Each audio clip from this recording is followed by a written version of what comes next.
Hi, folks. I'm a little late because my computer decided I don't need a microphone. That would be silly. It just actually decided a lot of things, like there's a screen that I want to use. Things. Let me make sure things. Oh, microphone's working. Work during the day. Come here. Things are newly happening by them. But you know,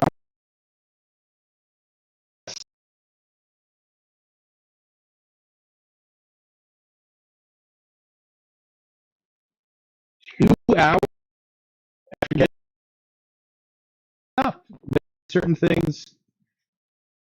Certain things that I just couldn't get working time. So this is more of a test than anything.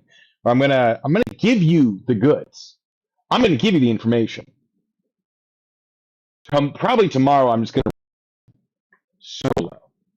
So this will actually be really good for you, not so good for me because I'm gonna have to do several hours extra work. That's fine. You deserve it. Make me much more open.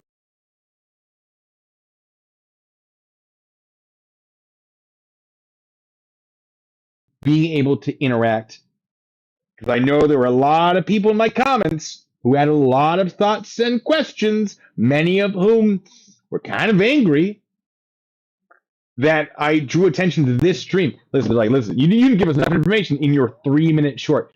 Correct. This is not a 3 minute issue.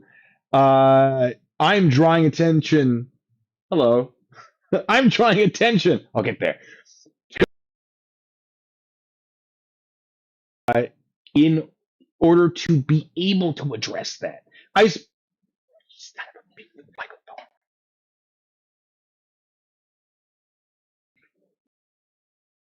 Why? Yeah. Is the mic working now? Oh no.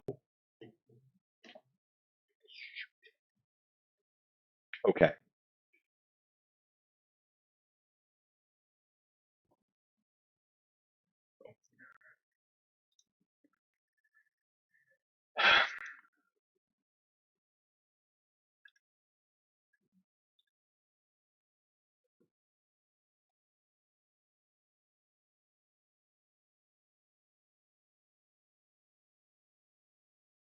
How's this? Is this better?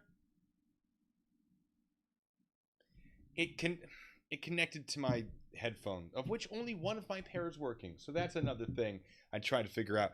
Is this better? Kinda. A Yeti. This is better than a Yeti. Mic needs 100 better. It's better. We like it better. Little low. Let me turn it back up. I got you, boo. I got you. Okay. That's about as hard as it goes. Hey there, how's it going? How are you doing? Do I have... No, okay. Peaked, okay. Yeah, sorry, no. This is why the first 10 minutes of the stream are just me talking to you, and then you can tell me what's wrong, because there's always something. And there are many things that are wrong that I'm going to pretend are functional today. Which is how it works. How is everyone doing, by the way? We having fun? We having a good time? Also, Mike, sorry, Ice Pipe, thank you.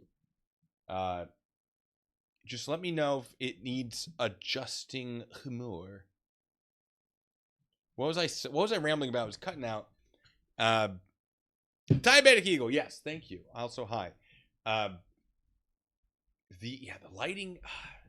I'm working on the lighting. These are expensive lights. So I need like one more of them. I have two. I need one more. But I get to do things like this.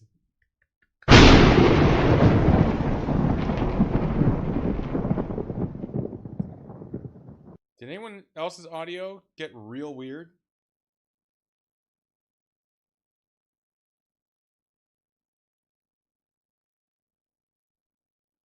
I'm going to do that with my other one.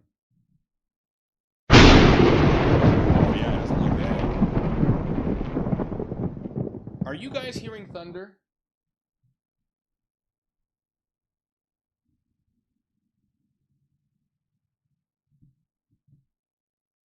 Are you okay? Are you hearing thunder, or are you? Because what I'm hearing is okay.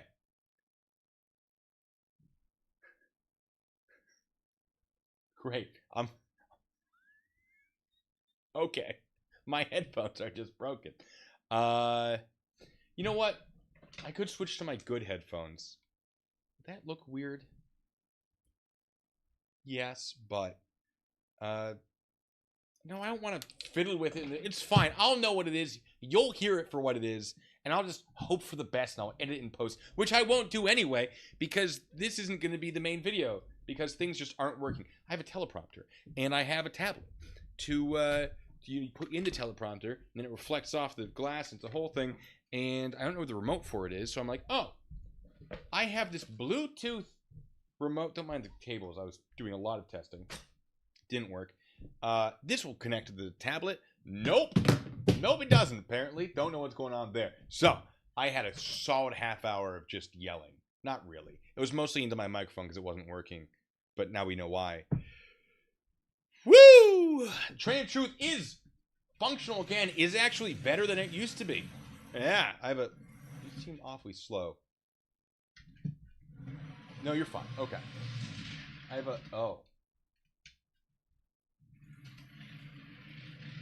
The caboose fell off just a second ago. Yeah, let me fix that.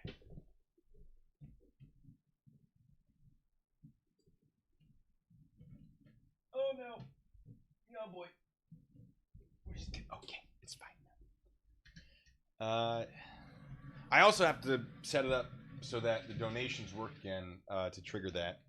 I do have. Is Mav here? Nobody tell Mav. I have a thing. I can show you. Smooth training. I can show you what it is. Don't tell him though. It's a surprise.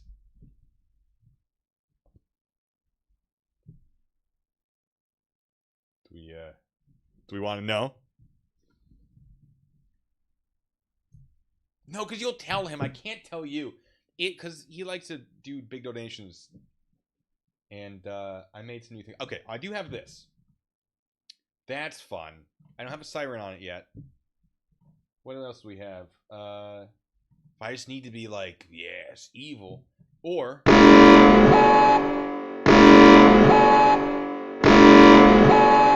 yeah, I think my headphones died.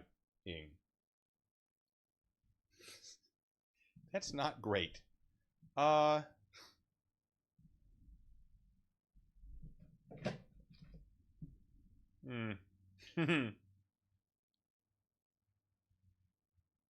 am not Hitchbot. No. Oh, was that really loud? Sorry. Okay, I will avoid that one. Okay. I think these have died. Okay, sound effects loud. Got it. I can fix that. Probably. Maybe. Yeah, sure. Yeah, I can. Oh, there you are. Hello, controller.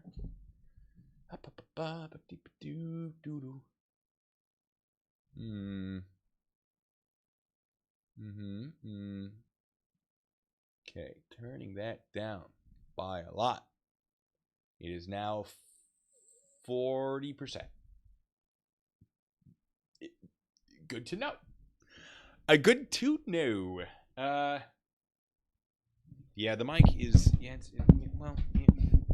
because this isn't my main mic anymore. This is my main mic, but it gets fuzzy when I use it during a stream. Technical issues. It's very annoying. You know how it is. But I do have. What else do I have? That's enough of that. I can't hear it, so neither do you get to hear it with thing and stuff. Let me, here. I'm just gonna try to connect to my phone. I'm gonna turn off my phone Bluetooth. And oh, it is already off. I was ready. And we're just gonna rock these bad boys. You just gotta threaten it a little bit, Jay. That's right. All right, my headphones are welcoming me. I do love that.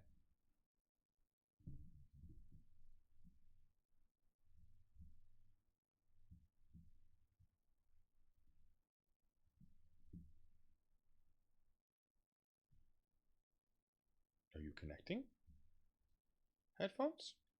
Hold on. Don't. Oh, that what?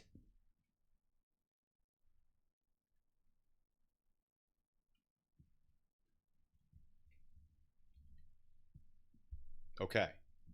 I'm gonna do the thunder thing again. Not with that one. With that one. Okay. Yes. This. Okay, that is very loud. My God. No, Mav. No. It's not that. No. The trigger isn't set up. I will manually trigger it. It's not one that will surprise me though. It's not one of those. You don't have to worry about that. I do have.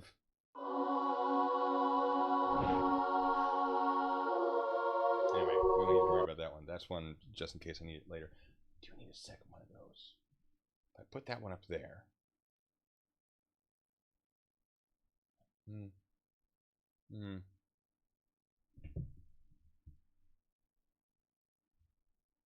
I don't know if I want to ruin the surprise, man. Because you're gonna do it anyway, or not. If you're never gonna do it again, I'll just press it.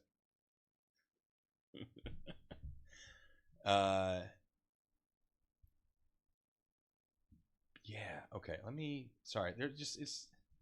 I don't like doing streams on days that I work, so because this, I don't have the time.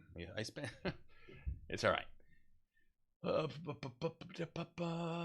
I turn you down, it's super far.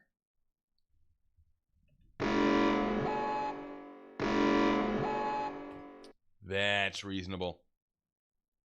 Oh no, diabetic eagle, no. No, okay, what else do I have? That's about it. Other than, haha. Jesus Christ. Okay, that one's incredibly loud.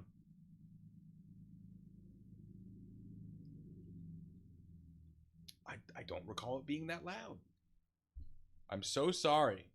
Was it? Because it was very loud for me. That was fine. Ow! He's going right into my skull. You know, the...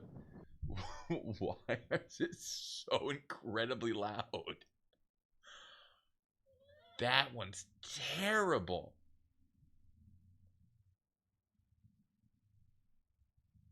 Huh.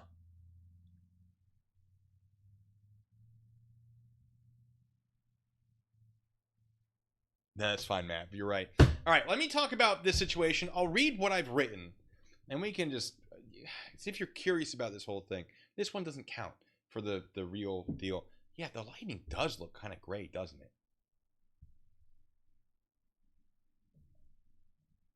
That's better. There. Fixed it. All right.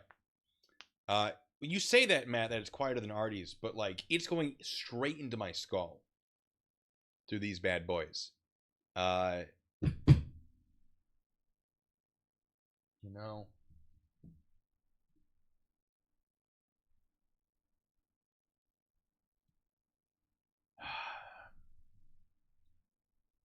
Since this one doesn't count. No, I'm not going to drink a Four Loko. No. All right. So let me tell you the story about. Well, I'll just read it as if it's the actual thing. I'm going to be reading off this script. For the actual one, hopefully I'm going to get it to read off of that. Hi, folks. That's how it starts. By now, I'm sure you've at least heard of Bricks and Minifigs, or of the Bricks and Minifigs Star Wars debacle. Personally, I have been actively avoiding it because I knew it would be enormously interesting to me in a way that would take up a lot of my free time, and I don't have a lot of free time, ladies and gentlemen. Just get it over with. And this makes 3 Four Loko streams. Or one really big wasted stream. Oh my god, that's so loud. Okay, it's not this that's loud. Good God, that was loud. Hold on.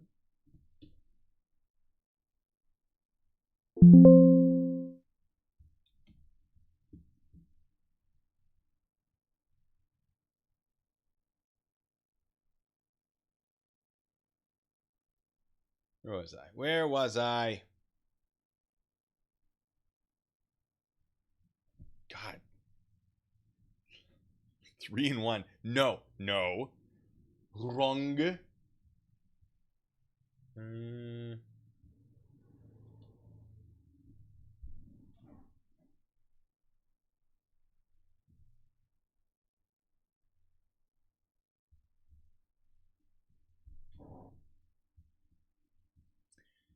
It was not.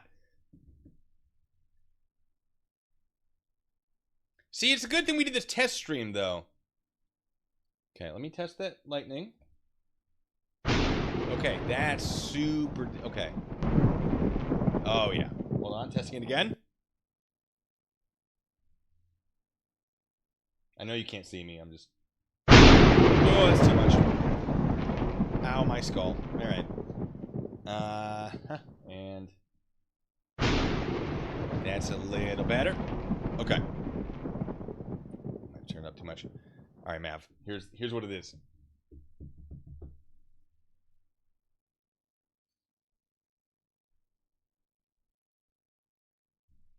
Okay, well, it's not... That's a good thing we're testing.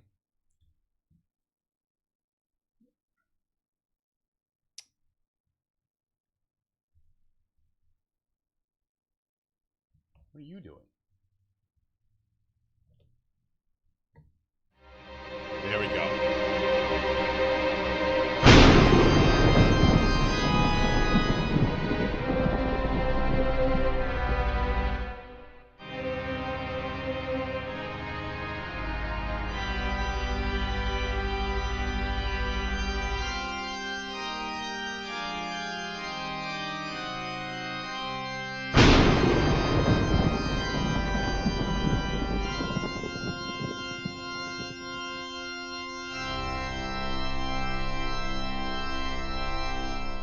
It's good, right?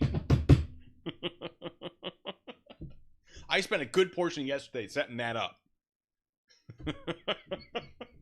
Also, Mav, thank you. That is now 3. God! We're not really talking about this issue, are we? All right. Now I can buy another light.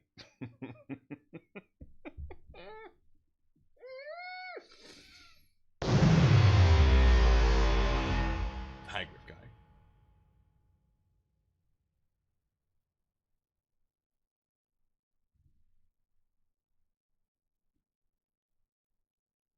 Okay, shh, don't tell anyone, all right? I'll be right back.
Oh, Griff Guy. Hey, thank you for gifting memberships.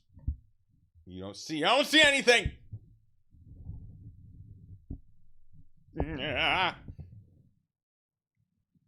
It's America flavored. Oh, it smells terrible.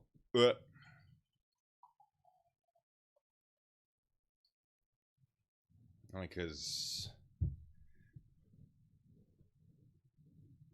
because I feel bad because I'm racking up those numbers.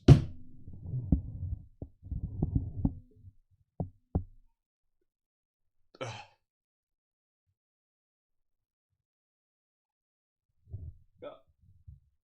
Oh, I hate it so much.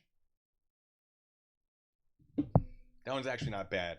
But compared to some, because America. So, all right. Let me give you. I'll read you the script I'm gonna be filming later. Just run it by you guys. By now, I'm sure you've at least heard of the bricks and minifigs Star Wars debacle. Personally, I've been actively avoiding it because I knew it would be enormously interesting to me in a way that would take up a lot of my free time. And I don't have a lot of free time right now. But then I was asked for my thoughts on it by, and I am entirely serious. This is 100% true. The person who put rabbits into Minecraft. I know. Without him, one, no rabbits in Minecraft. He does a lot of other things, by the way. I was like, listen, I know I always refer to you as this guy, and you do tons of other stuff. I'm sure it really frustrates you, but I feel like that's the funniest sort of way to introduce you as the person. And he's just like, yeah, I guess you go for it. And I was like, oh my god, thank you. No, legitimately, the person who is the reason rabbits are in Minecraft. He's like, I would love your take on this, and it was the swatting video. For those of you who know, I'll explain for those of you who don't. It was a swatting video with Reckless Ben. That was it was the one where he's like, I was arrested over Legos, and I was like, oh man, corrupt police. I'm about to. I'll have something to say. I don't care for corrupt police. I very much want to address, blatant corruption. Often it's not blatant. Often it feels that way, but like, but the nuances actually change the way that this would be reviewed. So I started going through it, and then I started backtracking to be like, wait, I need context for this. I need context for this. And then all of a sudden, now I have an entire script, and we've been talking back and forth about it. So yeah, that's the thing. Police did show up as Airbnb, and I've been so focused on the stuff before that I have not gotten there yet. And maybe the police are super corrupt about it. I don't know. But Taco and Yoshi says, I heard American Fork PD accidentally put the unredacted body cams for Dropbox today or something. Okay, so the police, there are Utah police, there are Oregon police. Mostly we'll be talking about, when we talk about police, the Utah police. It is in American Fork, Utah. And body camera footage was requested. I requested it. Other people requested it. I requested it well after they actually released it. So there's like a Dropbox of it that I found. They haven't really responded to me yet about it. I've asked for more stuff than they've released, technically, like paperwork-wise. But I don't think I'm going to get it because it's like dispatch information. I don't know if they have to release that. But yeah, apparently they put the stuff without redacted audio because they redact audio for a lot of reasons. A lot of people are claiming the redactions are unlawful. That's not necessarily true. There are reasons they can redact it, and then if you think that it shouldn't be redacted, you can file a complaint, and then it has to be reviewed by like whatever it has to be reviewed by. I assume. I've never tried in Utah, but they put the unredacted stuff out first, and then went, "Oh shoot!" Put the redacted ones in, but someone grabbed a bunch of it, if not all the stuff they'd put up there before it was shooped back. So now the unredacted stuff is out there, and I'll tell you, it doesn't make the police look worse. It might make them look better. It gives a lot more context, and it confirms a lot of what's in the reports. So, sucks to suck. I have it now, and I will be using it. So, Bruce Rivers put out a bit. Oh, it wasn't a hack. Reckless Ben referred to it as a hack. I don't believe it was a hack. I think it was a mistake. He says a lot of things that are inaccurate for the purpose of entertainment, which is fine, except like once you get real law involved, you gotta be careful. Anywho, so to go back to what this is actually kind of tasty. This is you remember this different formula? I don't know. It's gonna kill me. Rabbits in Minecraft. Got it. Okay. And of course, I wanted to. It looked like the police were blatantly violating a man's rights. I'm not okay with.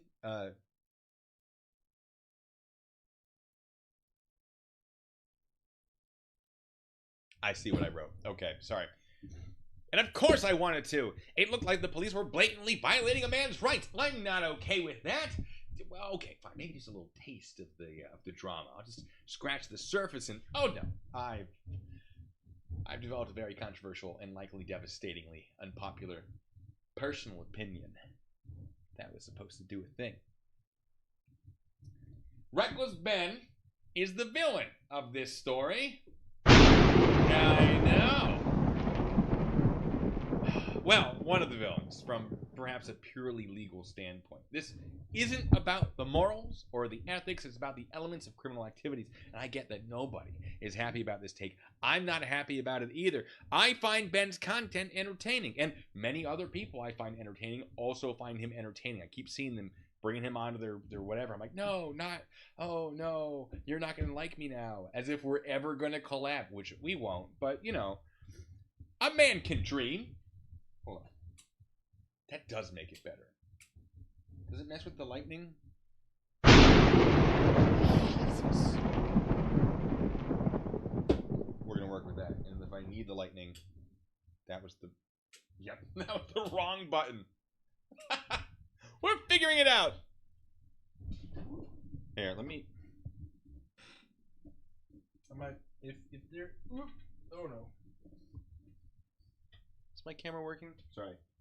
I'm on Wi-Fi right now. Crazy person. So I was trying to set some stuff up. Technologia. Technologia. This stream's it. I basically abandoned the original idea of this stream. Let's be real here.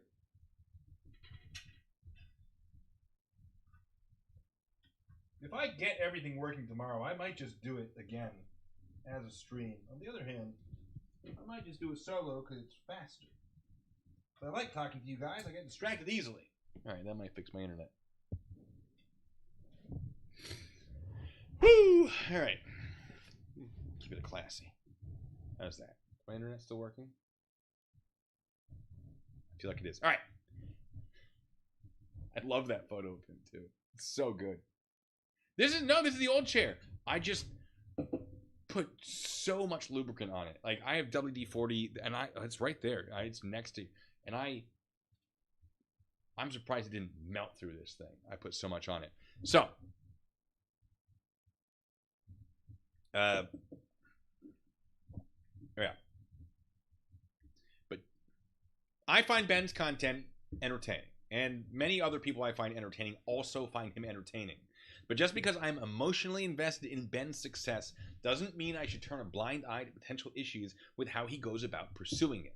The selection of subject and victim in our criminal justice system should not be based merely on a popularity contest, and I would be willing to defend the argument that a belief to the contrary would contribute to the foundation of the type of corruption people are, perhaps correctly, accusing the American Fork Police of. But that's a future video. Also, I like that line, that the selection of subject and victim in our criminal justice system should not be based merely on a popularity contest. I'm pretty happy with that. I did in a comment today tell someone I will not compromise my integrity for the convenience of a bandwagon. And I'm about to put that on merchandise because, wow, that's a line. That's like, not to toot my own horn, but if you'll bear with me for a second. That's a banger right there. That is a, woo! Put that in a book. Am I wrong? I will not compromise my, like, I feel like I should be a politician running on that. I will not compromise my integrity for the convenience of a bandwagon. Oh, I love it. Anyway, sorry. Let me give you a disclaimer. An important disclaimer. I'd really appreciate it if you gave me an opportunity to explain, starting with a brief overview of the situation for those of you who are not caught up. And a disclaimer, important disclaimer, before we start. I'm really keeping it together, aren't I? Everything is alleged and or a personal opinion based on what I believe to be true. I've written a weird thing here. Based on All right. And or a personal opinion based on the information I've reviewed that was available at the time of filming, which is now. But it's changing every 5 gosh darn minutes. And the location that is being discussed in this has closed down as of like 4 hours ago. So like permanently. So that's its own nightmare. No, it's not a nightmare. It's expected, honestly. But like, things are happening. Do not consider any of what I say to be or cite any of what I say as fact unless you can and have verified it independently. Nothing I say should be considered a call to action. That's a good disclaimer. That should help, just in case. And thank you. Now, there it is. Bricks and Minifigs is a Lego store franchise. A person wanting to be a part of that franchise can expect to pay an initial cost between $241,000. It's right up there. Let me get my. I've been buying things. All right. Between $241,000 and $570,000. I'm just kidding. I'm not doing that. Let me just. There we go. Which includes, but is not limited to, fixtures, equipment, real estate, marketing. Marketing's up here somewhere. No, it's somewhere. It's maybe not on this screen. It was on a screen. And inventory. God, so fun. I digress. Sorry, I'm just having a good time now. I wasn't when we started. I was very upset that everything was broken. What? No, me. Yes. Diabetic Eagle. Huh, what? Questions are coming up. Yes. Sorry. Oh, we were about to get there. I do need to stream on Twitch. Last time I tried, though. Here's the thing. All right. I'm getting to this stuff. Easily distracted. This isn't going to help. I rarely have time. Right now, like, I'm stupid busy. Like, stupid busy. And so when I stream, I'm like, all right, I have time to set up the stream. Okay, let's start the stream. And oh no, Twitch is just like, you can't log in because reason. All right, screw it. And I forget to like check. And it's a mess. It's a whole thing. I want to also do that, but Lisa asked if I read the original contract that was signed by the owners of the Legos. I've read parts of it. I haven't seen the full thing. I know Legal Eagle just dropped a video today, like 4 hours ago, 5 hours ago, and it's in that. But I when I wrote my script, I didn't find it.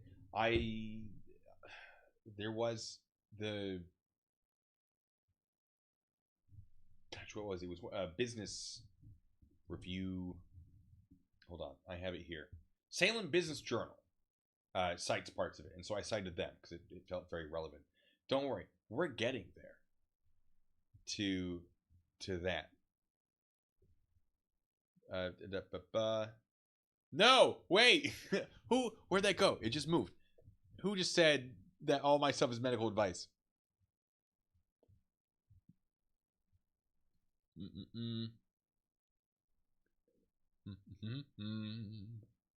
YouTube removed the clip button. What? Oh, Crimson Tennyson says all of what Blue says is legal and medical advice and are active calls to action. That is not true, but you put opinion in there, so I'm gonna shake my fist at you, but that's it. What? Okay, why are we? Why are we? Should have made that. But you should have made that bet about me going off track. Okay, yes, I'll put that on my to-do list for Twitch. Runko the Bailey. Oh yeah, I was watching Runko the Bailey, and then Legal Eagle stuff came out. I'm like, Runko the Bailey is doing the lawsuit. Out of the fact, Legal Eagle is doing the civil stuff, and so I switch over to him. I do enjoy Runko the Bailey. Runko the Bailey talks about a quarter of my speed, so that's better. We should meet somewhere in the middle. But I really enjoy his just like his subtle dry humor, and his I watched a lot of his McNally Lock, Proven Lock review. Good stuff, fun stuff. But all right, where was I? Yes, the franchise in this store was located in Salem, Oregon, or Salem, Kaiser, Oregon. We'll say Kaiser, Oregon, and was owned by Crystal Law Gorman. And she entered into a consignment agreement with Brian Mansell regarding his truly enormous, perhaps the biggest, the greatest collection. Huge, even. He came to her with tears in his eyes and said, "Sell my stuff." Sorry. We have fun here. All right. Regarding his enormous collection of Star Wars Lego sets, still in the box, unopened, and valued near or above $200,000 in their current state. Now, I have not seen. I told you I had parts of it. You can't see any of that. That's fine. That's for the future video. This whole stream's a mess. I haven't personally seen the contract between Brian and Crystal, but the Salem Business Journal states Section 4 of the contract makes it clear the Lego sets are Mansell's property until they are sold, and Section 5 requires the store to maintain insurance sufficient to recover replacing lost sets. I imagine that's fairly important now, since Crystal ended up losing not just the sets, but the entire store.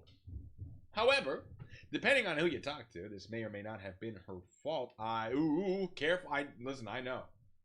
Don't worry, I'm going to correct myself real quick.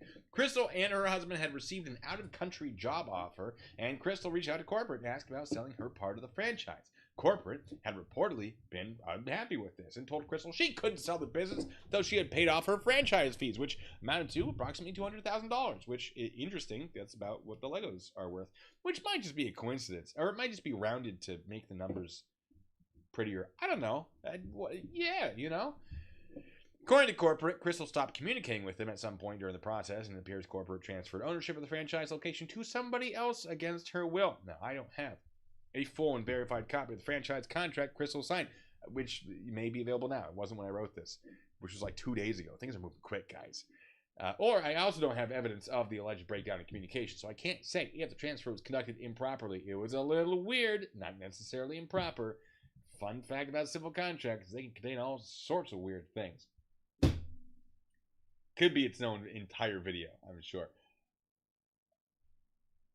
But it did appear to me that Crystal was not given time to effectively document the remaining consignment items that had, weren't sold before she had to leave the location. A corporate representative was made aware of the consignment contract and claimed the new owners would take it over, although that would likely be a breach of the contract itself under Section 10, which did not allow new people just take over the contract without everyone agreeing on it. So that's its own thing. Corporate also seems to have claimed consignment, or the consignment contract, was never signed, so it doesn't count. Oh, no! I forgot a thing. I forgot a bit I was going to do. Oh, it was going to be a good, well, it's probably going to be an okay bit. Do I have part of it? I used to have part of it right here. I'm going to go get it. In a moment. Tenkai! Why, thank you.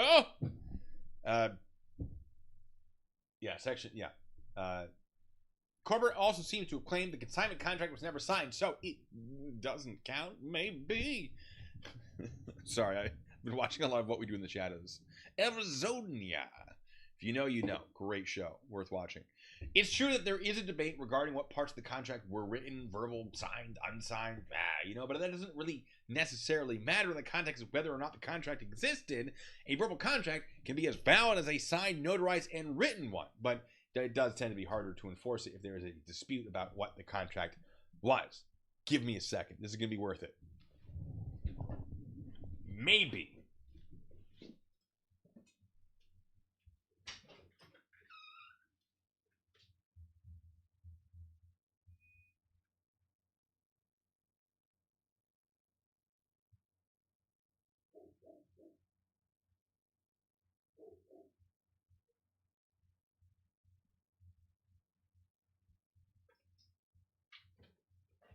Where's the other one? Y'all are going to be heckin' confused. I know. Okay, wait. 2 minutes. 2 minutes!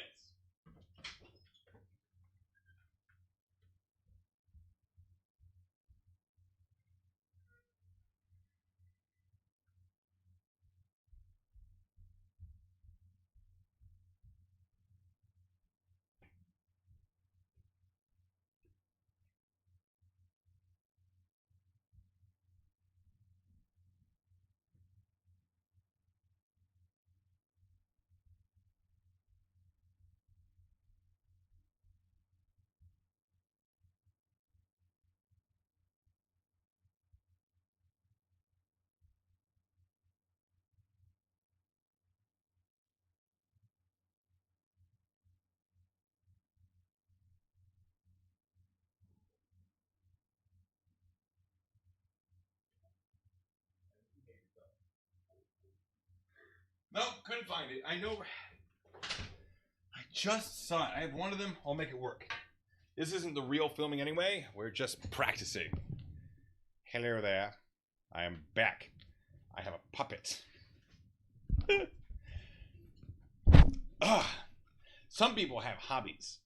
I guess I also have hobbies. Mine are weird. So, I want to do this. Oh, yeah, that's... Oh. All right. Now, a contract generally needs 4 things. 3, if you're feeling a little feisty. No, it's 4 things. 1. Oh, okay. Well, bear with me. 1. You guys can't see that? That's good to know. Where's my mouse? Let's make this white. 1. An offer.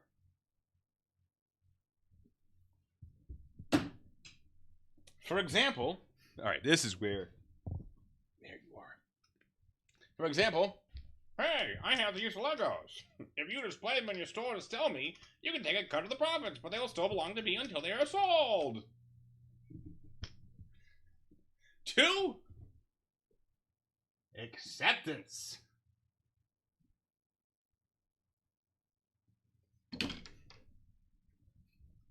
Yes, I agree to your offer. This wasn't worth the bit. 3, consideration. Yeah. Something of value is exchanged between the parties. Crystal gets to sell Brian's sets for a cut of the profit, and he gets his cut. And then the 4th thing, well, it doesn't want to work now. It be like that sometimes. The 4th thing, why is it so thin now? Why is it so fat now? That's all right. Me when I look in the mirror. Mutual. We'll say it's big because consent is sexy. Mutual consent. Both parties knowingly and willingly agree. Sorry, I'm having a good time. Agreed to the terms of the contract. This would be, or could be, a signature. Absolutely, but doesn't have to be. I'm just sorry. I'm having fun with this. This could be a signature, absolutely. But in the case of a verbal contract, it can merely be the performance of the agreed upon contract. For example, if Crystal posted photos of the sets in her store, we'll get to that, and Brian showed receipts of the money he received from the sales, that could certainly be an indicator that the agreement, signed or not, was being adhered to, and therefore an enforceable contract existed. In fairness, though, that's the word I'm looking for, phrase. I'm not an attorney. I was merely a criminal investigator. Yeah, I don't think that was the right life choice. That's very loud. Wow. Okay. Well, let me just correct that real quick. My God. All right. See, we're testing it. That's it's just tests. This is a test. We're gonna have a good time.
So okay, let me explain that.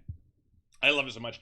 Years ago, I wrote this techno song just to see if I could, like years and years ago, called Red Party Revolution, and it was sort of like this alternate history theme of 1990 Soviet Russia. The implementation of communism has failed. As the Soviet Union collapsed, etc., etc. The nuclear weapons or nuclear disarmament occurs, and the nuclear fuel is used just to have some sick heckin' parties. I almost swore at you guys. And that's the bit. So all of those are, well, most of those are like traditional Russian songs. Oh yeah, it's a good picture, Ice. So that's I needed a song. I'm like, I got this because I've been trying to remake it into something better than I never actually finished it, and so I've been remaking it because I need more things to do with my time. Stripper pole, don't. Oh man, that's a throwback. That was a conversation ages ago. Anyway, let me go back to. Oh, I need the shiny coat. You're right. All right, so yeah, that's the 4 things plus some scribbles. Let me clear that. But right around the point in this story, or right around the point in this story that the new owners didn't take the contract over. Excuse me. But right around the point in the story that the new owners didn't take the contract over. Sorry, I've written it weirdly. Is where different sides start to say different things. Believe me, I want to root for the owner of the Legos. I am rooting for the owner of the Legos. What am I talking about? But just because I want him to get his Legos back doesn't mean I shouldn't review this from multiple angles as impartially as I can. For example, corporate claimed consignment wasn't allowed. And this appears to be confirmed by a franchisee manual. Do I have that in my slideshow? Oh boy, do I. Why don't I have that in my thing to hit my slide button there? All right. Corporate claims consignment is not allowed. And this appears to be confirmed by a franchisee manual, which is sort of, yeah. However, Crystal has shared what she claims is part of her contract with the franchise, in which consignment is allowed. It actually says, franchisee may also offer consignment services. You'd think that's pretty cut and dry, right? Oh, almost. Someone has to be wrong here, though. At the end of the day, there we go. Was the consignment rule changed since Crystal's contract was signed? Was she bound by that change? Are all of these documents legitimate and enforceable? Is that part of the contract referring to a different type of consignment than what Crystal and Brian had agreed to? And is that made clear in context? There's a lot going on here, clearly.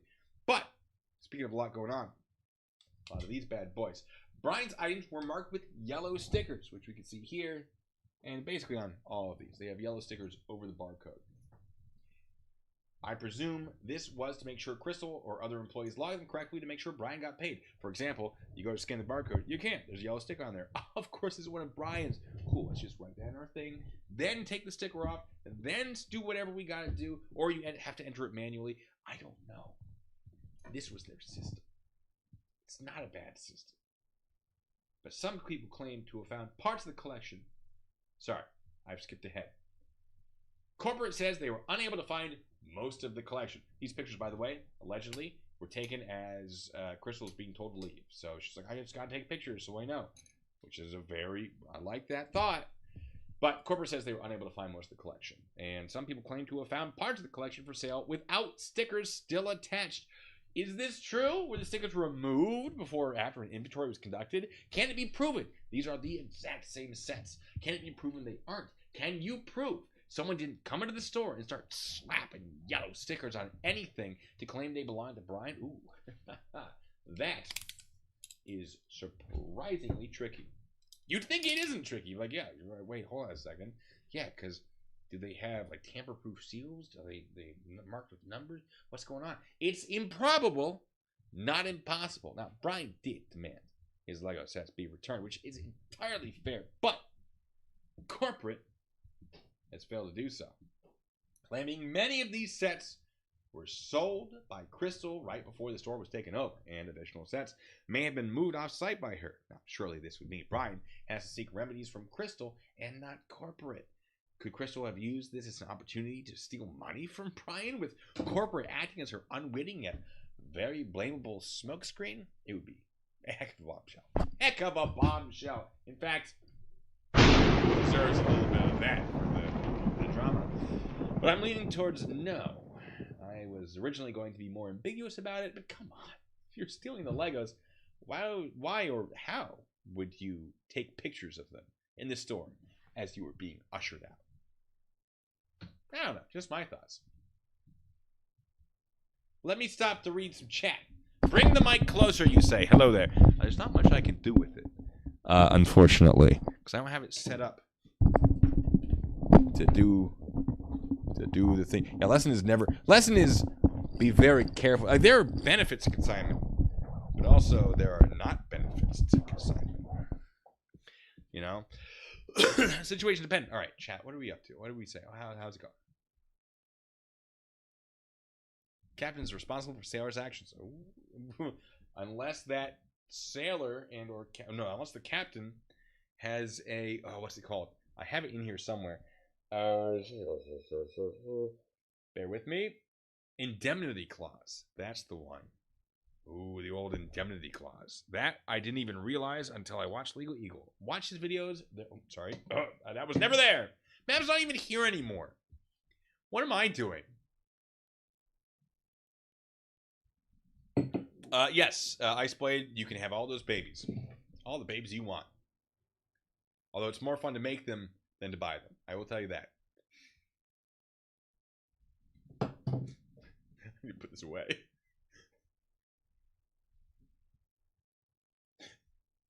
Sometimes from the mouth of me come pearls. Hitchbot, you're right. It would be a shame to waste it, because this one, it doesn't count. This isn't real. This isn't the real video because things weren't working. So we're having fun, and Mav is personally funding my lighting setup. Oh, this unscrews. That's a great way to lose that. No, Judy. No. No. No, I didn't tell you that. Yes, I'm an oyster. You are the test subject. You're great test subjects. I appreciate you being such good test subjects. Anyway. Let me turn that back on. So, having said all that,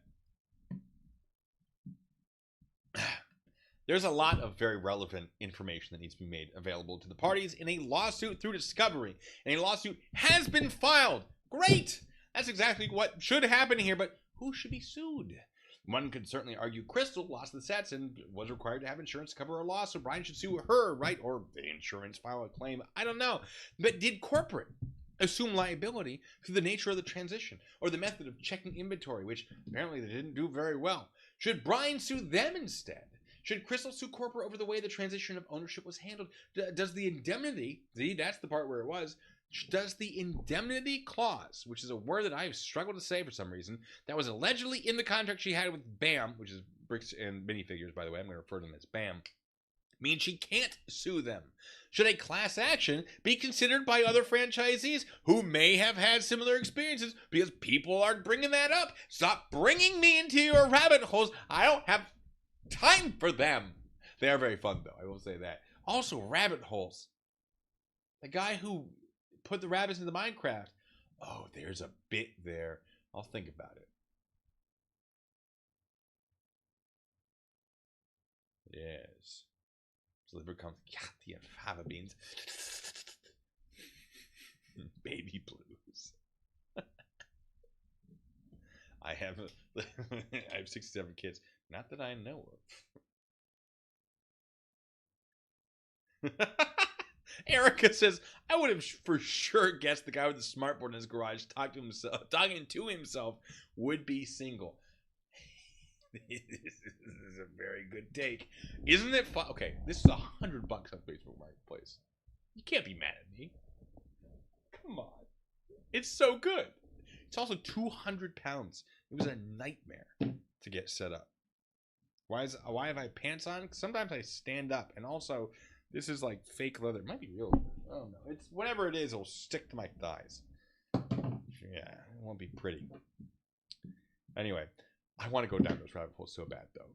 It's pretty complicated, and I want to prioritize my time on the criminal side of things, but I do recommend Runkle with Bailey's breakdown of the lawsuit filed by BAM and the video published by Legal Eagle a few hours before this one was filmed, or is currently being filmed, because this no longer counts for the filming, because it's just a practice run, which I'm having a lot of fun doing, because it means I don't have to worry about it.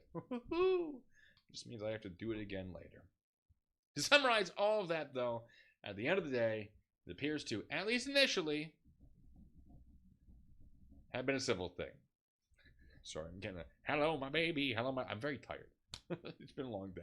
So, when someone like Reckless Ben comes along and says, the entire thing, and this is a quote, the entire thing got stolen and the police are actively working with the thieves to cover the entire thing up, I disagree. And we will be talking about Ben's repeated apparent misunderstanding of law in this and likely future videos. But this is generally and unfortunately a civil issue. I don't love that. I'd like it to. Criminal would be so much easier to enforce. Civil gets complicated. I know the criminal stuff. Civil stuff's weird. But when we talk about things like, it was aggravated theft in the first degree. No, it wasn't. Stop that. Well, it was theft by conversion. I can see theft by conversion is like civil tort. It's not criminal, but you still owe them money, but you're not going to jail for it. You need to establish intent for it to be criminal, which is more difficult than you might think. Trust me, I truly do wish this was easier. I honestly do. I want justice as well, but there are ways to go about that. What's chat doing? Hey chat, how's it?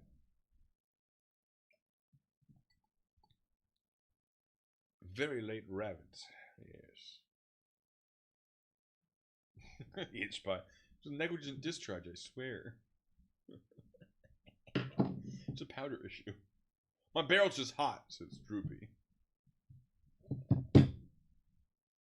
It's my mansion. I broke in fair and square. That's right. Now,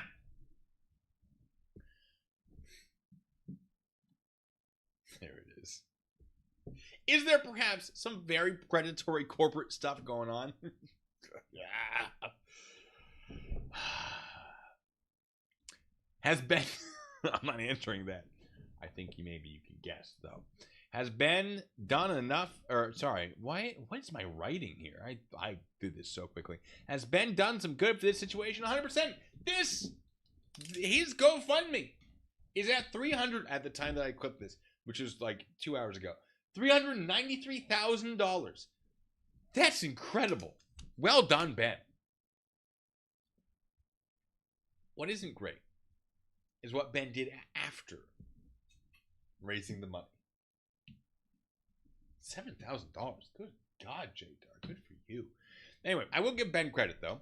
Getting himself into a position where he could take care of this personally was pretty clever. See, Ben can't sue BAM on Brian's behalf unless he's an attorney or manager of an estate or a caretaker or something like that. But he's none of those things. So instead, he made himself a victim. He and a bunch of friends... Sorry, I'm having a lot of fun waving this thing around. He and a bunch of friends made $10,000 purchases of parts of the Star Wars Lego collection from Brian. Brian was still the legal owner of the Legos, in theory, probably. And now Ben and his friends were the legal owners.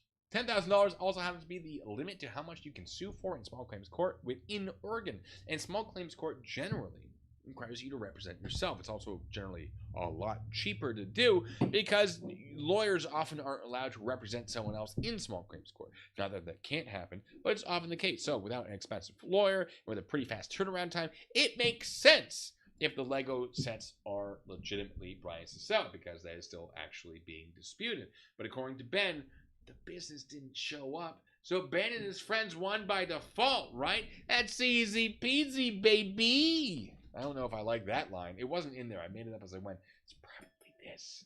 Ooh. Iceblade says, The irony to all of this in the Law 2 world is this actually is the one time the UCC would have been the right move. I know. There are moves that could have been made that weren't. Lisa, oh right, the poison. A poison for Cusco. The poison chosen especially to kill Cusco. Cusco's poison. That poison. By the way, so some of you know, God, I'm so easily distracted. But at least I know. I identify, recognizing the problem with the first step. In the summers, and also throughout the year, but in the summer I volunteer for Summer Conference, the convention in Puyallup, Washington, at the State Fairgrounds. And it's sort of like Comic-Con, but not Comic-Con. But a different brand, right? This year, oh man, they've been getting some great names. And I drive people around. I pick them up from the airport, drive them to their hotels, take them around in golf carts, get them point A to point B, harass them sometimes to keep them on schedule, that sort of thing. It's a good time. I really enjoy doing it. It's all volunteer work, but the reason I am where I am today is because I volunteered at a convention in college, and I did basically like security work. It wasn't actually security work, but it was VIP relations. So I basically was assigned to the guests of the convention and got them to where they need to go, and it was the most fun I'd ever had. And that is the reason I joined the Army, and the reason I went into law enforcement, the reason I did a ton of things, because I wanted to be a bodyguard. And I did that. I was a bodyguard, and the person I was a bodyguard for was absolutely lovely, very boring. And then COVID happened, and it was not a good time, because now there's nothing interesting about being a bodyguard when they don't go anywhere. So then that's when I became a private investigator. I put my resume back out there, as we were getting, our pay was being cut, our benefits were being cut, because if the celebrities aren't going anywhere, there's no money to pay people. And so we had to adapt. The company had to adapt. I don't blame them for it, but I put my resume out there, private investigator, and then things went from there. So doing this kind of stuff, I love it. It's the reason I am who I am and where I am. And this year, Patrick Warburton is one of the guests at SummerCon. Kronk. You know, the guy who plays Joe on Family Guy. So I'm very excited to get to drive him around potentially. Last year, we had, God, who's the guy who plays Captain Kirk? Someone will help me out. The year before that, we had one of the guys from Monty Python, the one who plays Nearly Headless Nick. Good times. Oh, I would say my favorite person. It was last year. It was the guy. Oh, one of the Animaniacs. He's done so much. Oh my God, he's done so much. He was Carl Weezer in Jimmy Neutron. It'll Come to Me. William Shatner. Thank you. Not the one I'm trying to think of now. He was Pinky in Pinky and the Brain.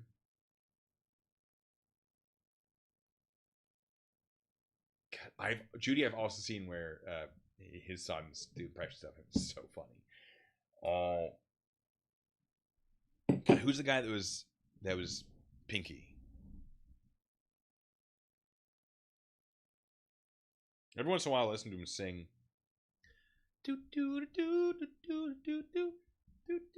It's a Batman thing. Anyway, sorry. I thought I'd have the tune. I didn't.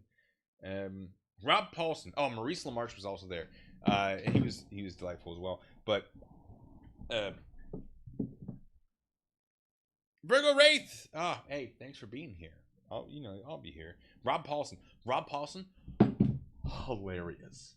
He is just in general hilarious and a genuinely just such a nice person. He treats everyone so well. And I love Rob Paulson. He's so funny. Like, just all of the stuff he's done. But then because sometimes you meet him, you're like, Like, I'll say, the guy, the voice actor for, I think it was Goku, kind of a dick. Okay, no, that's not true. He cares about, like, adults. Like, he likes cars. He doesn't really care for the adult fans. Like, kids, he's like, yeah, well, kids should enjoy my show. But, like, the adult fans, he's like, you're a loser nerd. He doesn't say that. That is my interpretation. But then, like, the villain in Dragon Ball Z, which is what Goku's from, so incredibly nice. Like, oh, I need to sign the 3 colors. They expect that. They deserve that. These are my fans. They come to me. And his agent's like, Oh my god, dude. No, the villain, I forget which one it is. He's also in like the Star Wars animated show. Phenomenal guy. But like then Goku, the voice of Goku is just like, I don't really care. And you're just like, okay. But Rob Paulson, genuinely delightful. I hope to meet him again. So much fun to be around. If you have the chance to meet him, do it. Shatner, okay. Shatner's tricky. Shatner's a very small, very old. You wouldn't know it. Like he's like 90. He's still very like out and about doing his thing. Very short. And I had one interaction with him. He was coming out of like he's trying to step down some stairs, and he was sort of struggling to get out of the stairs because he's an old man, right? He's struggling to get down that first step. I'm like, can I help you, sir? He goes, you can't give me the kind of help I need. That's something that can only come from a professional. I'm beyond what a normal person could do. Like basically he's being like, I'm insane. I goes, but thank you. And then he navigates the stairs and walks off. I'm like, oh, he's in a good mood. Great. Because sometimes he's not in a good mood. There are stories about him just being in a bad mood. He was in a good mood that day. And it was just like, ah, you're funny. Okay. God, I don't. His name's Robert Paulson. Who is the villain in Dragon Ball Z who also plays a character in animated Star Wars? Frieza, I think?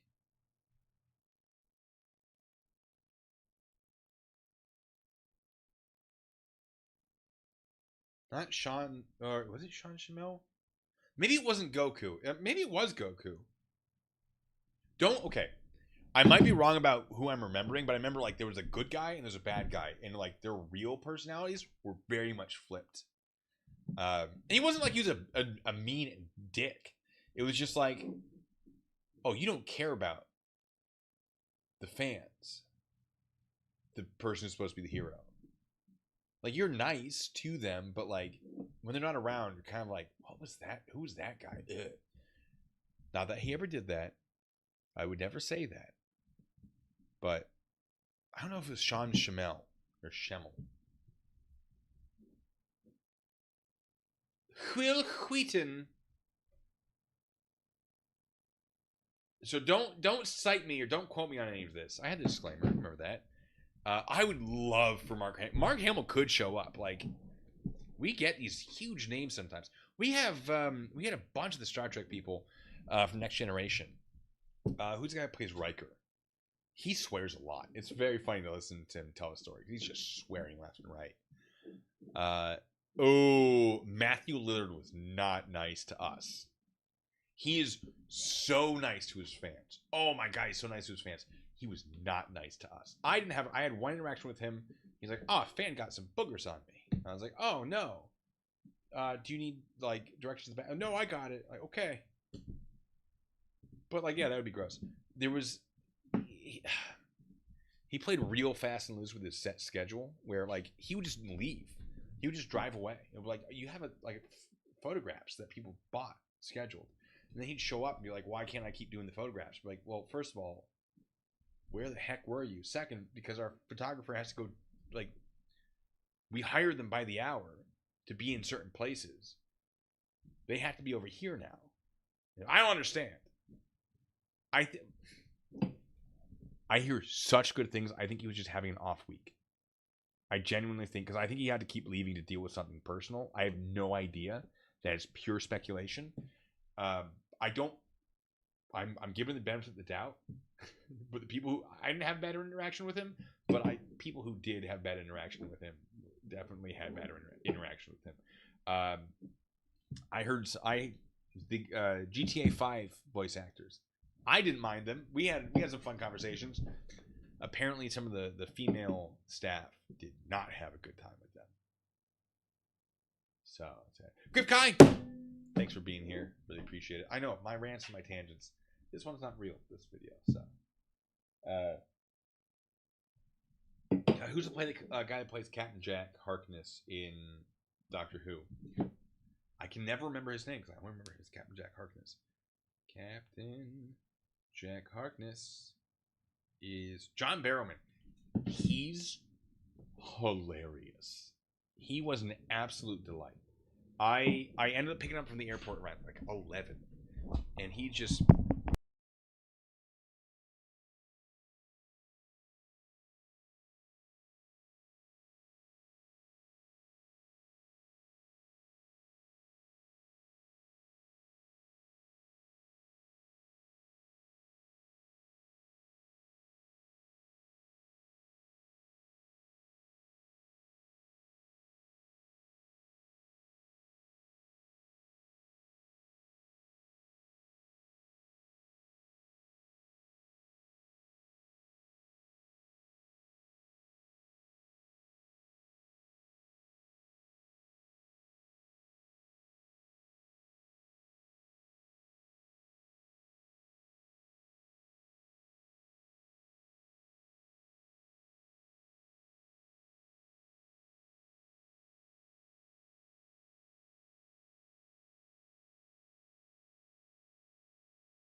Hello. Yes. Uh, sorry, Iceblade. Thank you, Ajasa. I'm so sorry that you had to donate to get my Good God, that's so terrifying. Uh, all right, where was I? Where was I? Hi, I accidentally unplugged it. Where was I? How long did that go for? Oh, where was I in the story?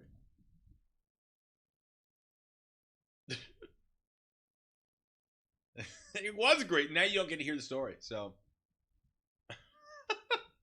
your last words. I don't remember what that was. I don't know what a minute. I don't remember what I said 2 seconds ago, let alone a minute 20. Funny guy. All right. Okay. John Barrowman. So yeah. So I'm. 5 minutes. God. I was a professional bodyguard. I transported people as in protection details. Let me check my mic. All right. And so you don't really acknowledge the person at all. And I'm just sort of sitting there, and he gets into the front seat, which is also weird. Usually they get into the back seat. I don't mind. It's John fucking Barrowman, guys. So he keeps like glancing at me, like he expects me to acknowledge him. Okay, great, got it. How was your flight, sir? Oh, it was fine. It landed. Well, that's about as much as you can expect, sir. Yeah, could be worse. Oh, it could be, and it was. The luggage. They don't know how to move out of the way and get the problem with luggage. I had to yell at a couple people. I'm like, oh no, John Barrowman's gonna be a dick. He was not. He's just very robust. We'll say that.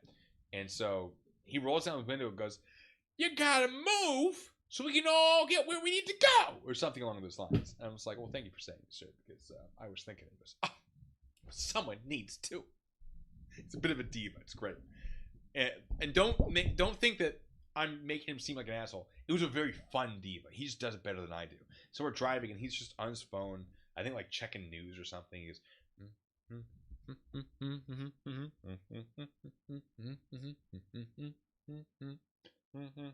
just starts humming Baby Shark to himself. I'm like, this guy's nuts. But I love it. I like John Barrowman's fun. I like Doctor Who. Like, it was really cool. I'm like, oh fuck, John Barrowman, heck yeah. So he gets a phone call. I assume from his husband. He goes, "Oh hey, honey." That's why I assume it's his husband. "Well, it's dark out. I'm sure there's a lot of beautiful trees and grass. I can't see any of them." Which is like, yeah, that's very fair. It's like, I'm so excited to have a great night.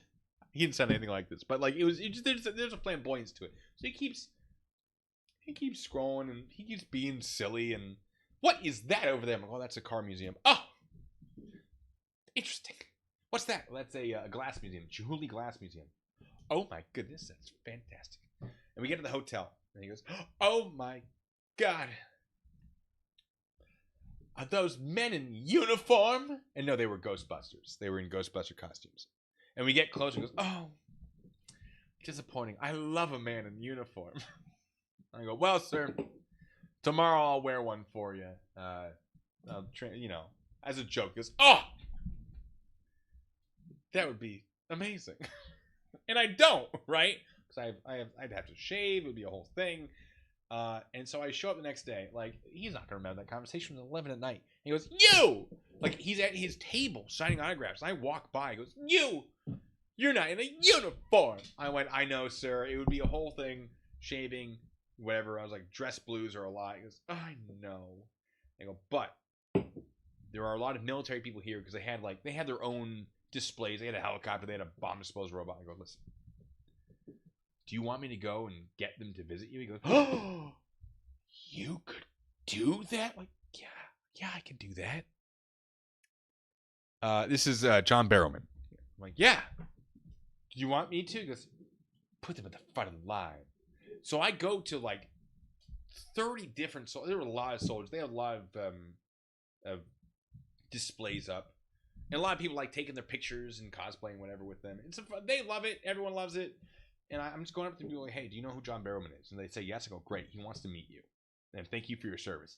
That's not what he wanted. He wanted to meet some men in uniform. And I don't know if there are any women there, actually. So I didn't have to worry about, like, I don't know if that counts. But some of them were like, oh, there's a lieutenant who's like, does anyone here know who? He's like in a Stryker, tactical vehicle or armored vehicle, whatever it is, troop transport. You know. If you know, it's Stryker. Google it. He's like, does anyone know who John Barrowman is? Because like he's got rank, so he doesn't want to like abuse his rank to go meet John Barrowman. Get to the front of the line. I think I actually personally escorted him because I'm like, this is gonna be fun. He goes, nobody knows? Anyone mind if I take a 10-minute break? And I'm like, yeah, go for it. We don't care. He goes, okay, John Barrowman, here I come.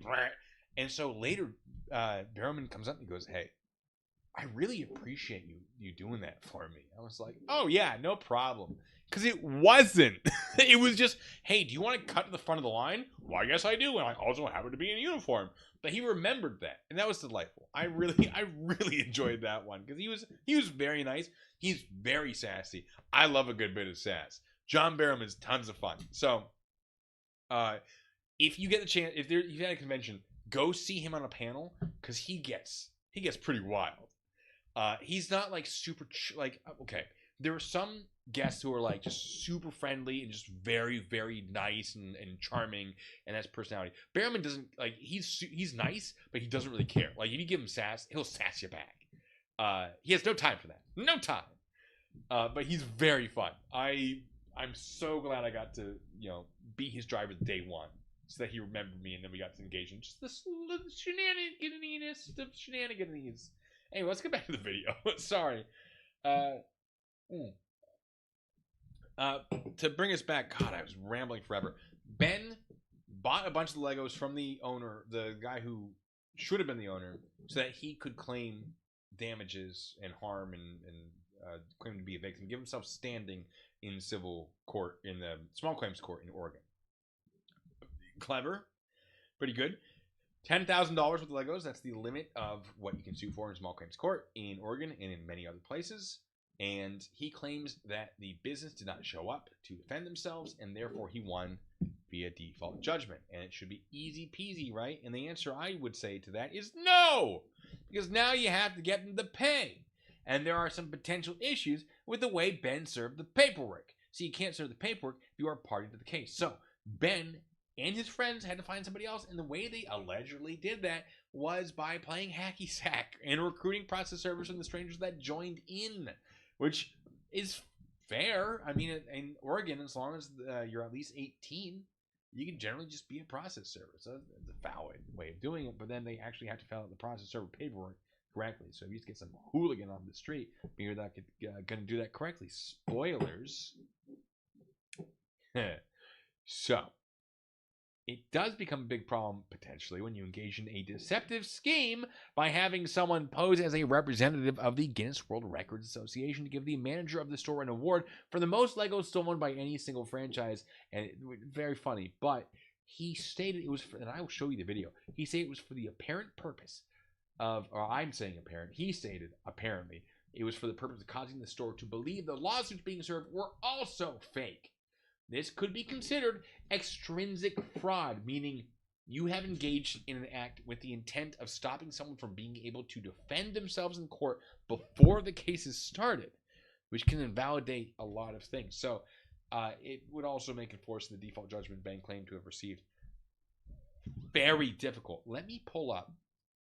Is my side camera on? It is. Hello. Oh, I wasn't sure if it was. Let me. we're so professional here. The Four Loko is. I mean, what Four Loko? I'm not drinking Four Loko. It'd be crazy. This is just a weird, clear liquid. Just honestly, listen. I hate Four Loko, but the USA flavor, if that was what I was drinking, which of course not, that'd be crazy. Pretty solid as far as Four Locos go. Like, I'm very surprised. Where are you, Christmas?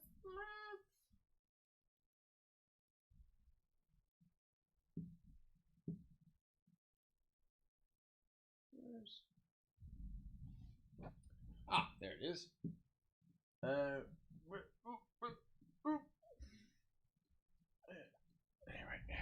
how you doing, chat?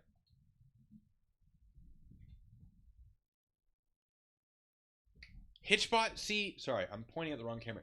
That is when I was first starting my journey into alcohol, when I was definitely 21. I would only drink alcohol straight, no mixers. Straight, no chaser. That is an acapella group. Anyway, and what I discovered is that I would start to feel sick. Not sick. Like my body would be like, I don't want any more. Before I got too drunk, like it would get me to a really good. Listen to me, yeah. No, because I was new and I didn't want to like accidentally overdose on something. So I was just doing it straight, and like your body doesn't like doing it straight when it's brand new, and so I wouldn't have that much before. Like it wasn't like I'm too drunk to put it to my mouth. It was like, oh, I don't know if I want to do that again, and it worked phenomenally. Kept me on the real straight and narrow. So I am 100% with you on that one. I'm so very tired. I'm sorry. Oh man, everyone's talking about reckless men, aren't they? Including this guy.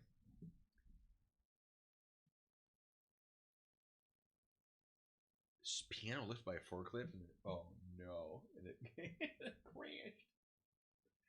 All right, where? This phone call. Good God, I don't know what that sounds like to you guys, but it is very loud. So we parked around the corner and decided to wait. All right. Oh no, it's not this one. Sorry, you can't see what I'm looking at. There is no more postponing the big problem. Digitally sue. Let me find it. I'll find it for you guys.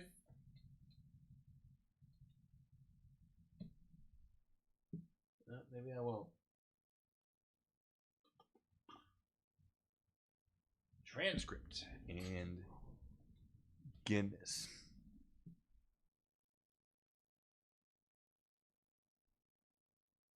All right, I'm gonna play this for you.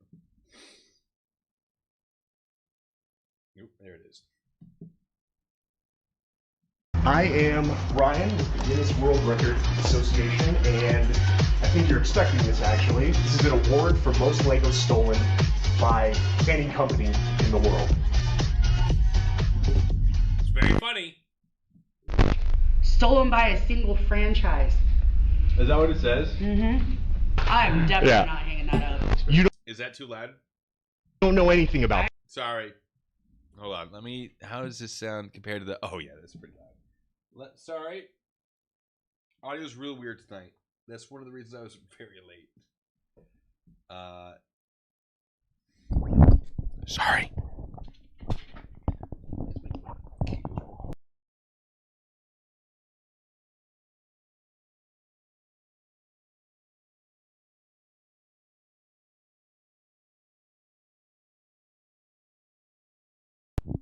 There it is.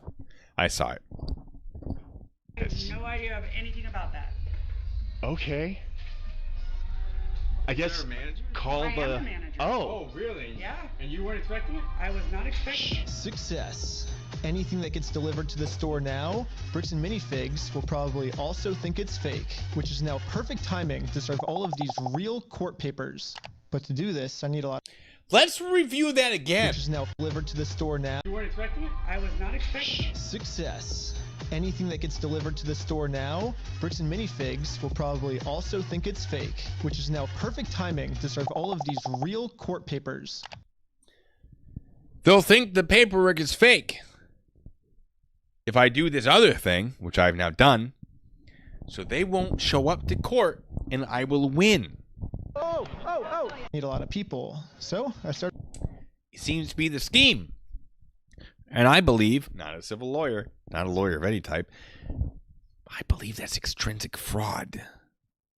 So, because you stated that, if I were sued and then didn't show up, and I saw this video, that would be Exhibit A. See, Jessa, yeah, very risky, or very funny, but like the Scientology run's very risky. I have no love for Scientology. A lot of people are like, oh, I found the Scientologists being paid by Scientology. Tons of people are like, you're being paid by Bricks and Minifigs. No, they're not. Where's that money? I need more lighting. They're not paying me. I tell the truth for free. I will not compromise my integrity for the convenience of a bandwagon. It's such a good line. I have to keep saying it. It's going to go on merch. It has to. So, that's pretty wild, right? You can't do that. Your lawsuit's going to get thrown away. Spoilers. Maybe I'll do my entire video like this. Yeah. You'd think people would realize that. And yet, I got so much hate in my little short video I released last night. Yeah, that's probably it. Anyway. The problems don't stop there. You know what? I messed up. What we need is that video again. Ha! And we're getting to that point. Don't you worry. Spoilers. All right, 128. Let me just.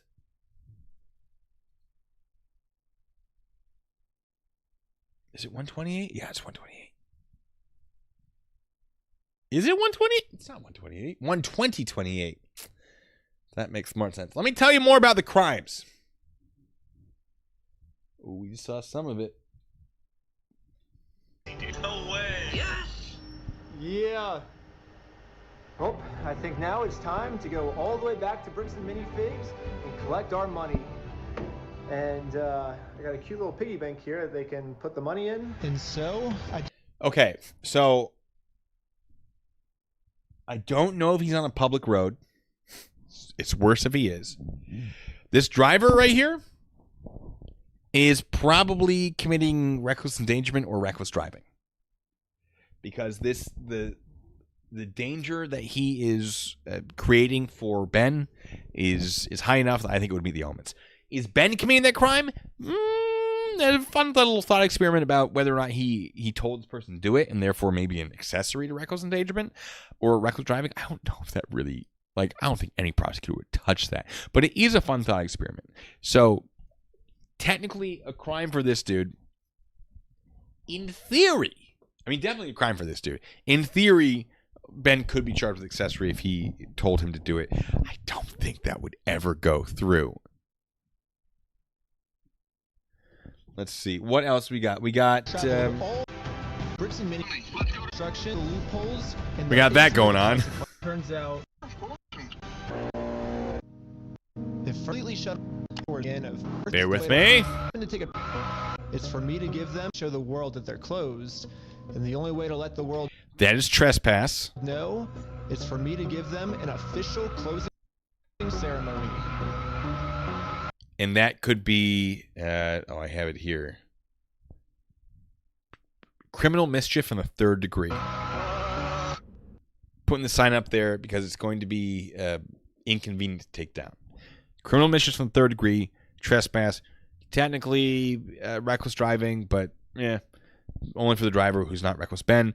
But you also have, and I'm not going to show it here, but he has a website called We Steal From Old People or something like that, and he actually uses the Bricks and Minifigs trademark, which is probably trademark infringement, and then defamation for what's on the signs, because he's like, I steal from people, and it hasn't been proven, and you are accusing him of criminal theft, and the criminal theft charges were not pursued by the prosecutors. The local prosecuting attorneys said, yeah, we're not going to take those charges. This is a civil issue as far as we're concerned. So defamation, trademark infringement, public indecency. I'm just kidding. If I was that thin, I'd probably wear fewer clothes too. This dude's ripped. Reckless Ben is a professional slackliner. Like, he's done some crazy slacklining stuff. I didn't even know that until I started making this. But yeah, if I were not the way I am, it wouldn't be this little clothing. There would be more clothing than that, but maybe closer than what I'm wearing now. That's for sure. So bear with me. How are we doing, chat? A lawyer would tell you, don't do that, stupid. I did talk to Artie, our Trexas Lives, if you know. All of you two, you guys are all old hands at this. I don't think we have anybody new in here, right? Welcome to the party if you're new. Our Trexas Live, either way, Artie. He just did a video on this. I haven't watched it yet, but I was talking to him. I'm like, do you know about him with the Guinness World Records scheme? He's like, oh my God, what? He didn't say that, but he's like, I didn't know.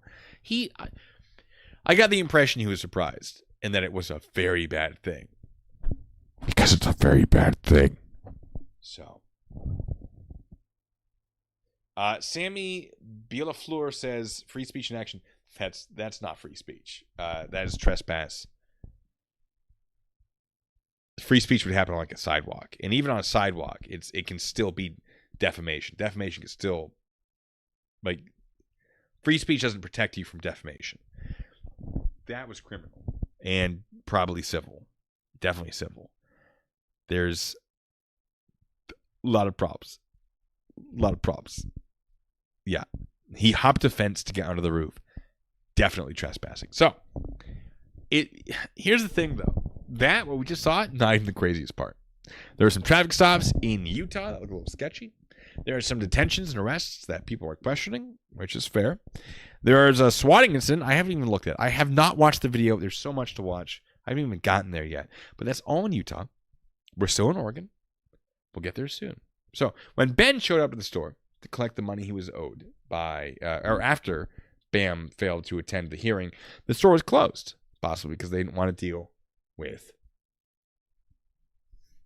wait for it, this. Or perhaps if corporate is to be believed, that's all, folks. Perhaps if corporate is to be believed, because the store began to receive bomb threats, which don't do that. That's incredibly illegal. See? Useful. I don't know if it's true. Whether or not the bomb threats occurred, don't do it. Either way, Ben filed another lawsuit to enforce the payment, but it was rejected, according to him, because he had failed to demonstrate a good faith effort to collect the money owed prior to filing, which is a requirement that is addressed in the small claims instructions for plaintiffs. Now, I agree that it is hard to have that resolution when the store is closed and when the owner is unavailable for contact, but I don't, however, necessarily fault the owner for not wanting to talk to Ben when he's looking like this and doing all the things he's doing, which in the actual video would have a slideshow of all the things. We're not there right now, so it's great for a video. Not so great for a lawsuit. Here we go. That's what I'm looking for. But that's not a major problem, right? Ben can just call the new owner. Nope, he's blocked. Well, maybe you can just have an in-person conversation. No, the owner lives in Utah. Okay, well, Ben could just send an email, maybe a physical letter. Well, And then if those go unanswered, he submits a new statement under oath explaining that he made a reasonable attempt and the lawsuit should move forward. Did he try to do this very simple and reasonable thing? I'm guessing no, because he ended up in Utah to try to have a personal on-camera interaction with the new owner of the Salem store. Well, the Kaiser store. Why did I write Salem store? Am I a crazy person? This is why we're doing the test. With the Kaiser store. Once again, great for content. Inadvisable for court. Chat, what are we doing? What's happening? He's got a Patreon too. Don't forget he makes money with this. Now, that's interesting because it was determined that he is engaging in crimes, and the Patreon could be considered basically funding criminal activities, and it probably will get shut down. I don't want the GoFundMe shut down because it's actually, in theory, helping people. But I could, the Patreon guy, the like CEO, phenomenal video, excellent response because it's not his job to enforce the court order. It's absolutely not. If Bam wants Ben to stop allegedly violating court order, they need to file with the court and be like, hey, he's doing this. It's not Patreon's responsibility. And they just went, stuff it. And it's like a 50-second video. So good. Like one of the best CEO responses I've ever seen ever. I love it. I want to reiterate. I enjoy Ben's content. But that's not, once again, going to stop me from calling him out. I do enjoy it, though. I'm not wishing for harm against him or for him to end up in jail. I do hope that he learns what might or might not get him into jail, though. Also, yeah, someone was saying to me, bricks and minifigs, $400 billion worth of whatever. Patreon, $4 billion. And if Bricks and Minifigs is going to say, all right, take us to court, and we're going to make this so expensive for you, it's not going to be worth it, which is one of them did that. Patreon can just quote them. Be like, to quote your boy. God, that'd be so I love a bit of pettiness. That would be so petty. I love it. Anyway, so great.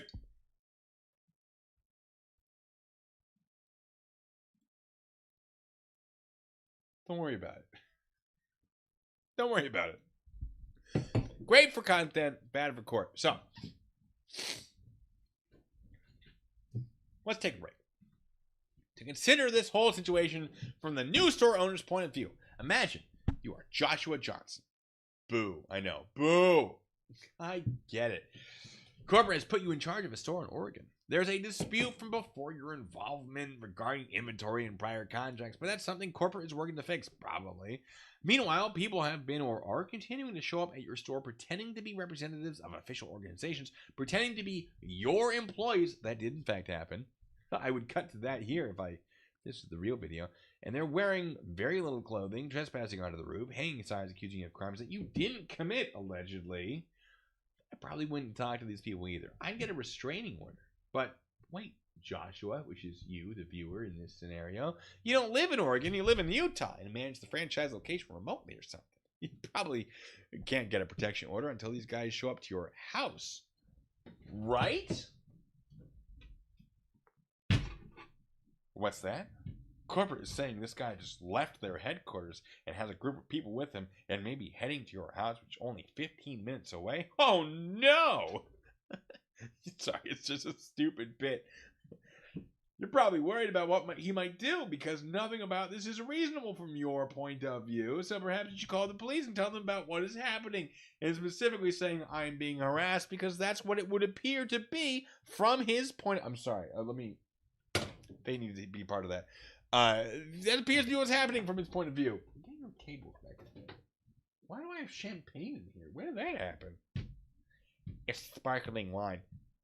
Well, that's fun. I don't recall that being there. I just love the phone. These are World War II field phones, by the way. Fun fact. Because what is happening... I have another slide skipped. What is happening appears to be the elements of stalking under Utah law, and Ben was, in fact, charged with stalking eventually, but we'll get there. But when we review the potential questionable actions of law enforcement prior to that arrest in this context of he's committing allegedly stalking, brings us back to all of why I was looking into this. Sorry, I have a thing. Boy, that's why we have the practice round.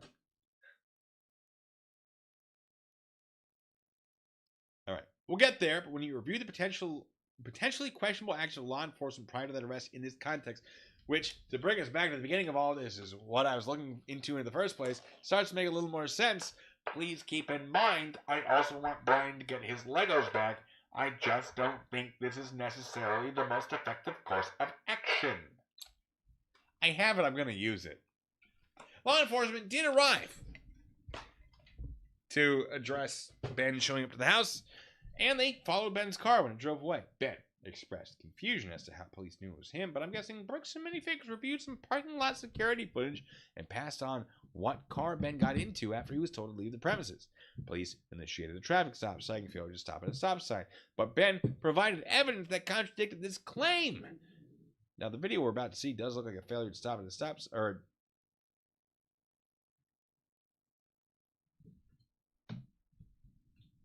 doesn't. Excuse me. This video we're about to see doesn't look like a failure to stop at a stop sign, so this would be a big problem for police. Except perhaps not. Sure, they claimed the stop was about failure to stop at the stop sign, but we also have to consider the possibility that the stop was actually based on harassment or stalking accusations. I was actually stopped for that reason while conducting work as a private investigator once.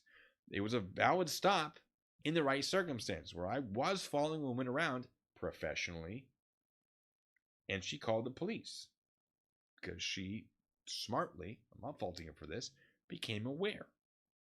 She was correct to become aware. Good job. So many people don't, and it's kind of concerning. But she became aware. She called the police. I'm following her. I see police at a four-way stop, and they're stopped there, and they wave me through, and I know immediately I'm about to get pulled over.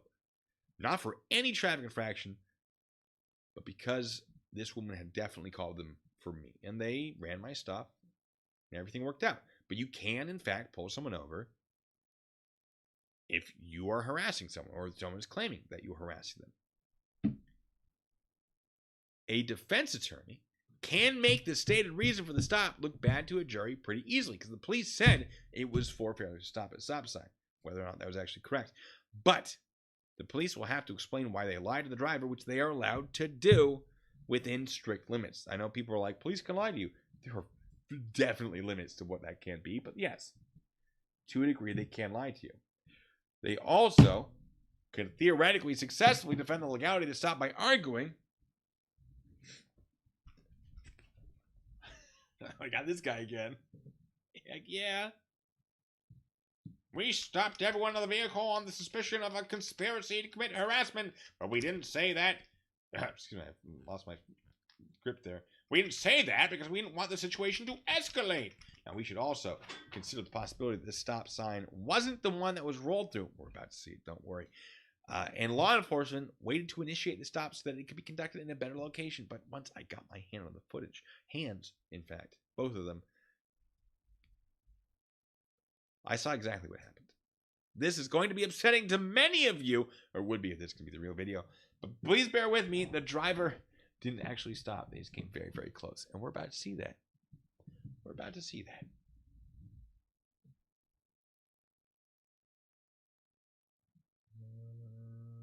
Oh, no. Josh isn't the owner of B&M. He's just always one of the franchise locations, I believe. Here is the traffic stop. Let me give you the main zoom. All right.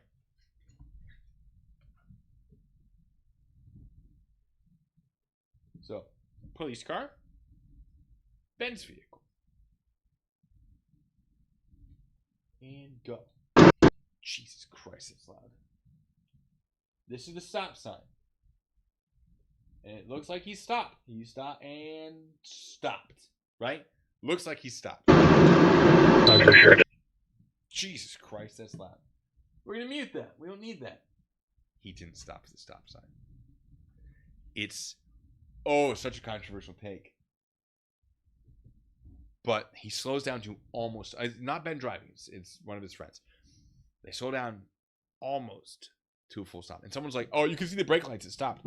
Buddy, brake lights don't mean this car is stopped. It means the brakes are being applied. What are you talking about? When you hit the brakes, your car's, whoop. No, it, you know, whoop. Those are the noises. But if you look at the shadow, because it's kind of hard to tell. Can I zoom in on this? No, I cannot.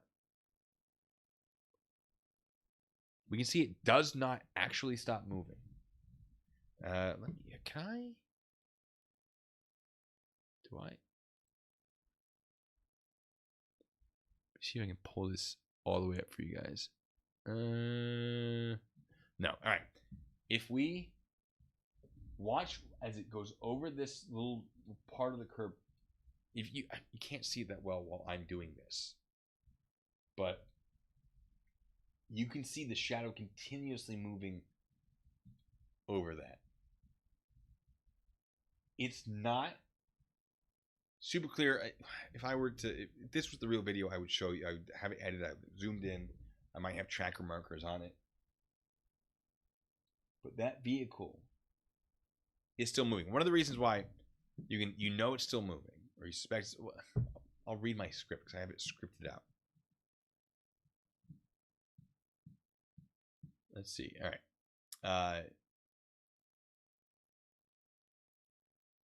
For some minor traffic infractions, officers are allowed to use their discretion on when they decide to conduct a traffic stop. For example, when I worked patrol, you were guaranteed a ticket by me if you were driving more than 15 miles per hour over the speed limit.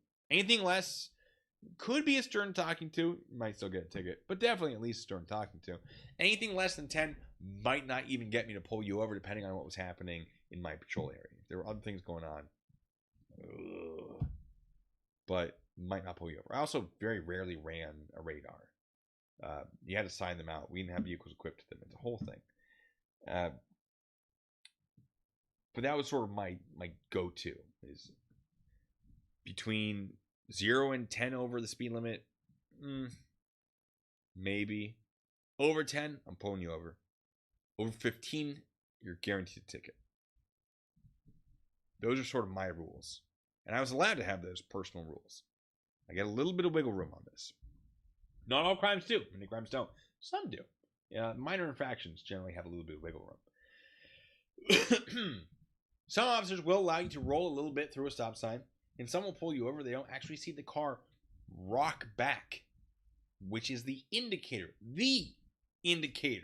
that it has come to a complete stop. It will actually noticeably shift backwards as the suspension decompresses. When you fully stop. That is what is looked for.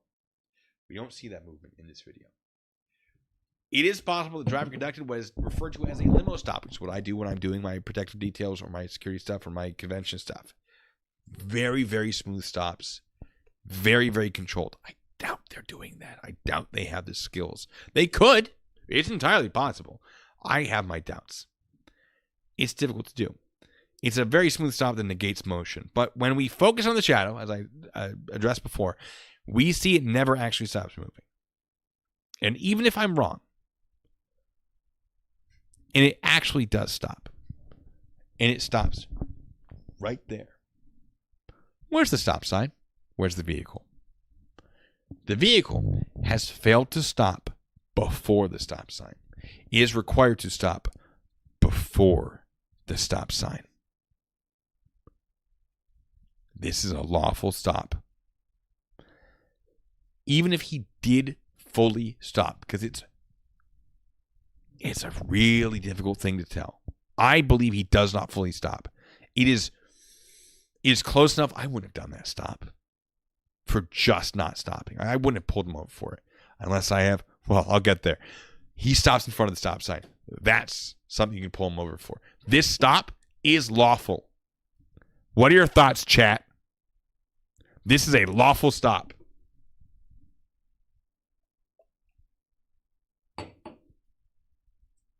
Oh, Matt G, you beat me to it. Matt G says, regardless of if he actually stopped or not, he stopped past the stop sign, which at least in Iowa was an illegal stop. You took my thunder, you son of a gun. Now, here's the thing. In the video that Ben posted, he's like, obey all traffic laws. They're following us. And then the driver fails to obey the traffic law.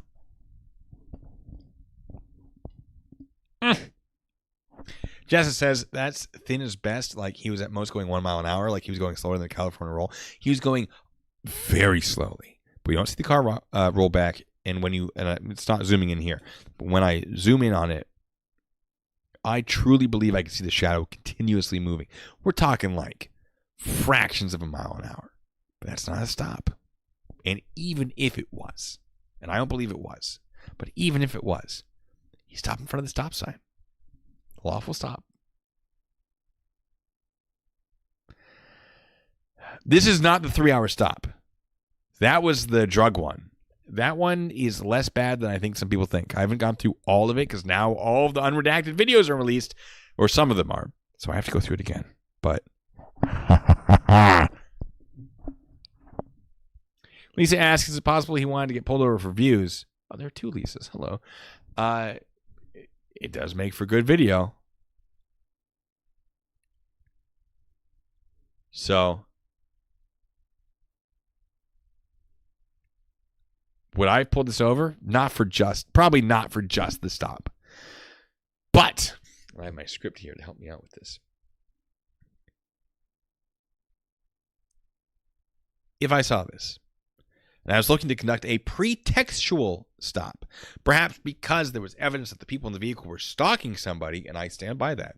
We'll get there, don't worry. I could have done this traffic stop legally. And heck, what do you know? When they do the traffic stop, by some strange coinky-dink, it just happens to have Reckless Ben inside. That's crazy. He's allegedly stalking someone, and I guess we better get his ID as well in all of this. That just makes some sense. Now, that's not what I want. I want to go back to this bad boy. Or is it you? No, we're not there yet. That's the one. Ren versus United States. What the heck? There it is. Let me zoom out. Whoop. There it is. Let's say hi to the Train of Truth while we're here. Train of Truth says hi. And bye. Since we have it here. Anyway. I just like to make sure it's still working. Pretextual stops, which are stops conducted for one thing. Sorry.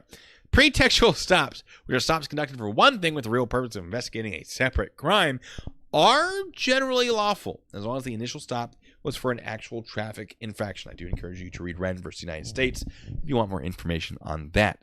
So, an actual traffic infraction does include failing to stop at a stop sign, which is what happened. This is defensible. But I keep bringing up stalking. So let's talk about it. Because under Utah law, an actor commits stalking if the actor intentionally or knowingly engages in a course of conduct directed at a specific individual and knows or is reckless as to whether the course of conduct would cause a reasonable person to fear for the individual's own safety or suffer other emotional distress. Now, what I'm going to do, because this is the real video, so I can have a little bit of fun with this, I'm going to go through all of these. We're going to see which ones I know that there is evidence that Ben has done or appears to have done. So we just need 2 or more. Keep that in mind. Acts in which the actor follows, monitors. Yeah. Sorry, I hit a button on my megaphone by accident. That was terrifying. That genuinely spooked me. I thought there was a banshee screaming at me for a second there. Not really, but like, I very confused.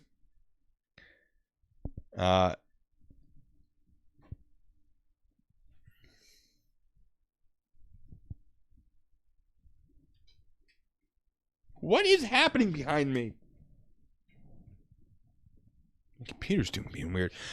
All right, we're going through this. I got my handy dandy little pointer. I'm going to tell you which ones I have seen evidence of Ben doing. So, has he followed somebody? Has he monitored them? Meh. Has he observed them? What? Oh, I know what's happening. Hold on. Are you gonna do the thing? Julie, do the thing. All right. Now we're talking. Heck yeah. All right. Right. Has he observed? Yes. Photographed? Yes. Surveilled? Yes. Threatens? Communicates to? Yes. Or about? Yes. Interferes with an individual's property? We'll say yes for Oregon. And those are, so we already have two, because we have multiple examples of all of these things. The video in which he shows up at the house the first time, he is photographing, he's surveilling. Is he communicating to? Yes. He's trying to call, he's trying to whatever. Is he communicating about? Yes. All of this has to be with the purpose of causing emotional distress. We're not difficult to prove. Interfering with an individual's property, hanging the sign, yes. Directly, indirectly, or through any third party, meaning he's doing it or he's directing somebody else to do it, by any action, method, device, or means, or when the actor engages in any of the following acts or causes someone else to engage in any of these acts, so himself or he causes somebody else to do it, approaches or confronts an individual. There is an incident where a guy comes up pretending to be, well, I guess he's technically Mormon, but he pretends to be part of a different Mormon group.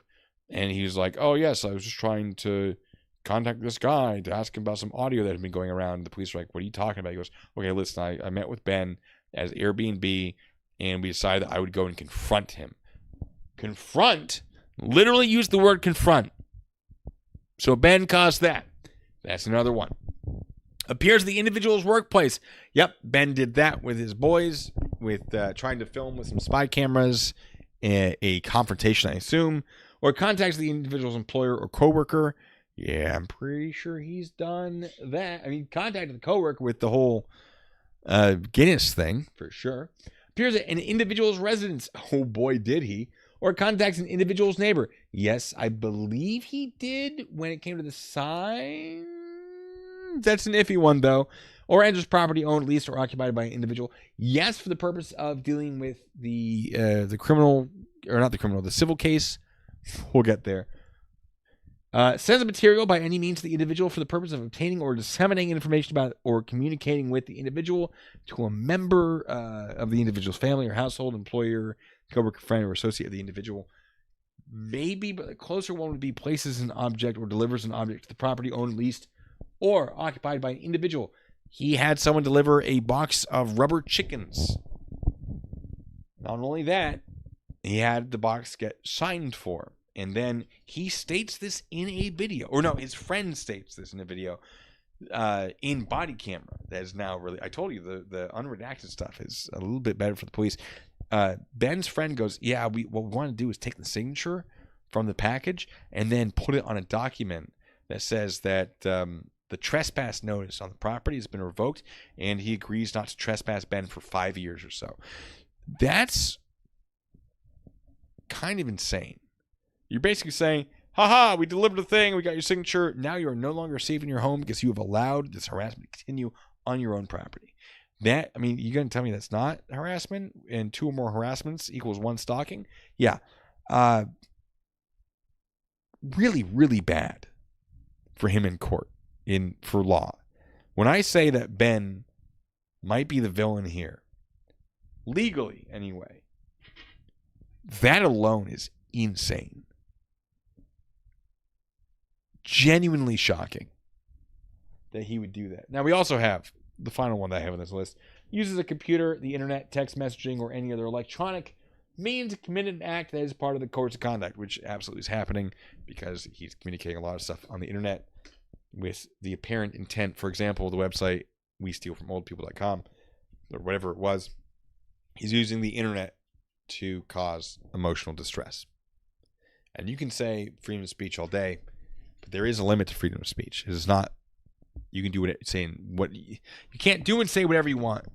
It's the intent to cause emotional distress that brings you over the line. And these are the elements that I believe I could prove in a case. that I've highlighted. And there's way more than two. Way more than two. It is impressive. I've worked stalking cases professionally. This is one of the clearer cut cases I've ever seen in my career. I don't think Ben means it. I don't think he realizes it.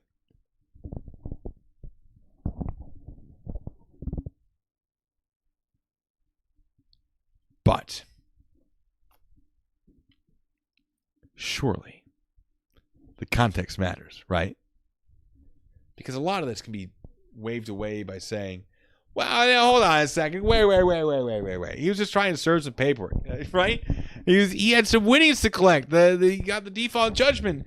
So, him going onto the property, talking to people, that doesn't count, right? Because he's just trying to make a good faith attempt to get them. Well, I don't know if I'd really consider this to be a good faith attempt. Because you don't need to get rubber chickens to have a good faith attempt. That's kind of weird. You don't have to send somebody to pretend to be part of a different Mormon group. You don't have to do a lot of things he's doing to have this good faith attempt. So I don't think a lot of this is a good faith attempt. But also, I'm not sure if Ben has any winnings to collect in the first place.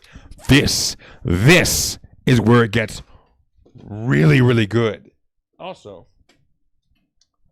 my puppet's lost an eyebrow. Yeah, man, put that back. You see this little chin on this puppet? Come on. I did a 48-hour horror film festival using puppets, and so this is one of them. I'm like, well, I gotta reuse it for something.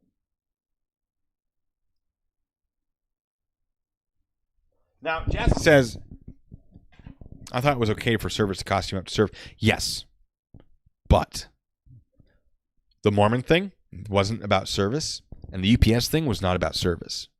The Mormon thing was to confront him. The UPS thing was to get his signature to create false documents, which also could be, depending on how they want to do it. What's the word I'm looking for? There's something I'm looking for. It's gone. My brain is gone. It's empty. Counterfeit, creation of counterfeit documents. Which, not good. He has no idea what he's doing and how bad it is. But he thinks he has winnings to collect. I don't think he has that. So let's look at the cases. This is his first one that he filed. On October 8th, November 8th, no, October 8th, 2025. Yeah. Ben filed a claim saying he was owed $102. Oh, he did a $10,000 claim, I thought. And the reason is because of... Where is it? Were true. Let me zoom in on that for you.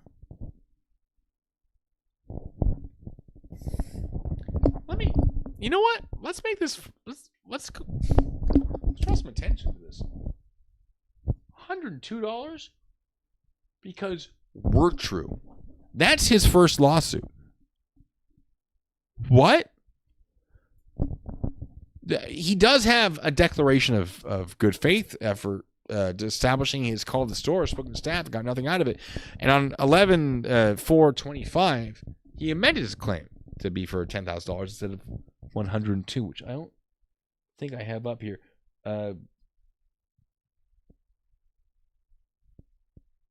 Yeah. This motion here to amend small claim. And he's like, oh, sorry, I meant $10,000. I don't think he amended the were true bit. But on January 8th, 2026, the case was dismissed with prejudice. That's that right there. And no costs or fees were awarded to either party. So this case can't be what he's trying to collect. But there is a second case, which I will draw your attention to now. Okay, that didn't delete. That's unfortunate. There we go. It was filed on November 21st, 2025. In this one, Ben did get the number right. And he used the same or a very similar declaration of good faith effort, but claimed he was the person who was supposed to be paid in the original consignment agreement. The defendant, Brixton Minifigs Kaiser, received Lego sets and minifigures under a consignment agreement. The store agreed to sell the items and pay me the agreed upon proceeds. No, they did not. That's not what the agreement was. That's not what I meant to do. Instead, the defendant kept my property for months, refused to return it when requested, and did not pay me for the items they sold. The defendant repeatedly changed explanations about where my property was, claimed items were lost, and then stopped responding to all communication. Because of this, I was unable to recover my property or receive payment. This is Brian's complaint. The original owner of the Legos. Oh, well, technically his father was, but Brian's the one who entered the consignment agreement. This is Brian's complaint. But Ben has filed it. This is not Ben's complaint. This is not how Ben has standing in the case. Ben has standing in the case because he bought Legos that belonged to Brian, and then they weren't given to him. That's his claim. This is not it. This, for all I know, could be perjury, which would be a crime. I'm just saying. On December 25th, a letter was filed by the court stating Ben failed to pay the filing fee. Ben failed to pay the filing fee. But I'm sure that was corrected because on 12/23, proof of service document was filed, which identified the person served as Caledonia. Yeah, right there. Who the heck is Caledonia? That seemed weird to me. Seemed weird to the court too. We'll get there. Boxes aren't checked. Lines aren't filled out. It's not a great service document. Maybe this is one of the hacky sack people, which is one of the reasons maybe you don't just use random people that are playing hacky sack as your process server. But at the end of the day, court wasn't impressed in small claims, or wasn't impressed either because there was a small claims judgment form signed on January 21st in which the judgment was denied. We can tell by this big red line through there because service to Caledonia was not good enough. Wasn't enough information. Who was Caledonia? What was their relevance to this case? Is that a first name, last name, both names? Who knows? I will say, jail. Is it JL or is it jail? I don't know. We'll call you Green Tree because I like Green Tree. That's good. Yeah, without prejudice means it could be refiled, but it means that he is not valid yet. I like where your head's at. Yes, absolutely. I agree that Caledonia is not good enough. But I also don't want to get hung up on this too much because it gets weirder. On February 10th, 2026, someone named Sheldon Norcross, that's it. Right there. Is this? Nope, I don't have my thing working. All right. Where was I? Sheldon Norcross requested a default judgment against Bricks L2 LLC. But despite Sheldon filing this, it was signed by Benjamin Schneider. That's weird. Ben's not the one filing it. And who is Sheldon in this case? Sheldon's not part of this case. Who is this guy? I'm confused. Is he one of the other? I know he's one of the other friends, but like the judge isn't going to know. Are they getting their documents confused because they're like all filing stuff and Sheldon accidentally put in this and that and they're all like having a little group powwow and doing it all together and giggling and having little pillow fights? I don't know. What I do know is that this case, nope, not too far, was dismissed with prejudice, or sorry, without prejudice. Let me correct my script there. It's a practice run on 4/7/2026. No fees or costs were awarded. So it can't be this case that he's trying to collect $10,000 in because it was dismissed. So there's a third case. This one was filed on March 4th, 2026 against Joshua Johnson. This one did not have a declaration of good faith effort to resolve the claim outside of the court, which I believe Reckless Ben addressed. Like, I had to go have that good faith thing because I didn't say that I did it in my declaration, even though he did it for the other ones. He could have done it for this one. Guess not. He just decided he wanted to have a bit of a tussle. Not really sure. It appears to be why it would have been immediately dismissed per his claims. He's like, yeah, it didn't. It was just, it was gone. I didn't receive a record of that when I asked for the entire case, this dismissal. But maybe someone forgot to add it. Maybe that was the court messing up. I don't know. But I do know on March 13th, Johnson filed a denial of claim and demanded a hearing. This case is still open. Did I miss something? Did I miss a case? I don't think I did. Did I miss a case where Ben was awarded $10,000? I have 3 cases here. Well, 4 cases here. 3 cases? 3 cases. There's a 4th case. I have 3 cases here. None of them have a judgment that gives him $10,000. So he's going there to collect a judgment, and he doesn't have one. So every time that Best or Johnson, who are like the new owners of the store, not anymore because it closed down today, whenever he comes up and goes, I got a judgment, you owe me $10,000. No, he doesn't. And so they're going to be like, yeah, this is fake.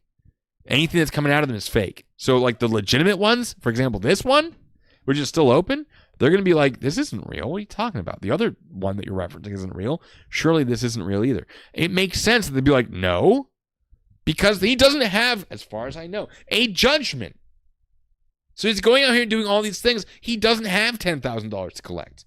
That's a huge issue. I don't know why he thinks he does. He does not, to the best of my knowledge. This is the moment where like, I have to talk about this. Nobody has talked about this.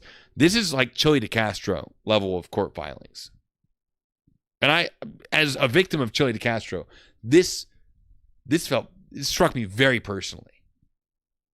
Because this is ridiculous.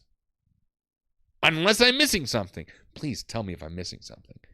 If you know something I don't about this, let me know. This is insane.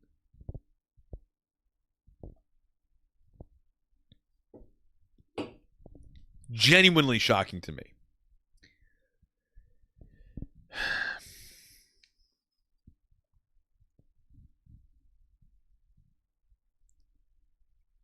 I will be going through the unredacted videos that have leaked to assess this better. But from the few minutes I've seen of Ben's reaction to those videos, I can tell you I don't believe his statements are entirely aligned with facts.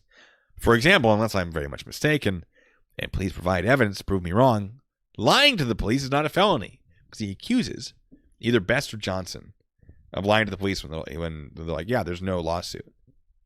First of all, I think it's reasonable for them to believe there isn't a lawsuit because of these.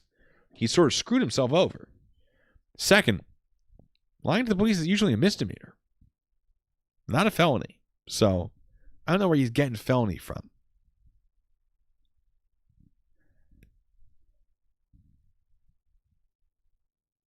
Now, Sammy says there's no reason in the world that the company cannot pay the original owner, even overpay.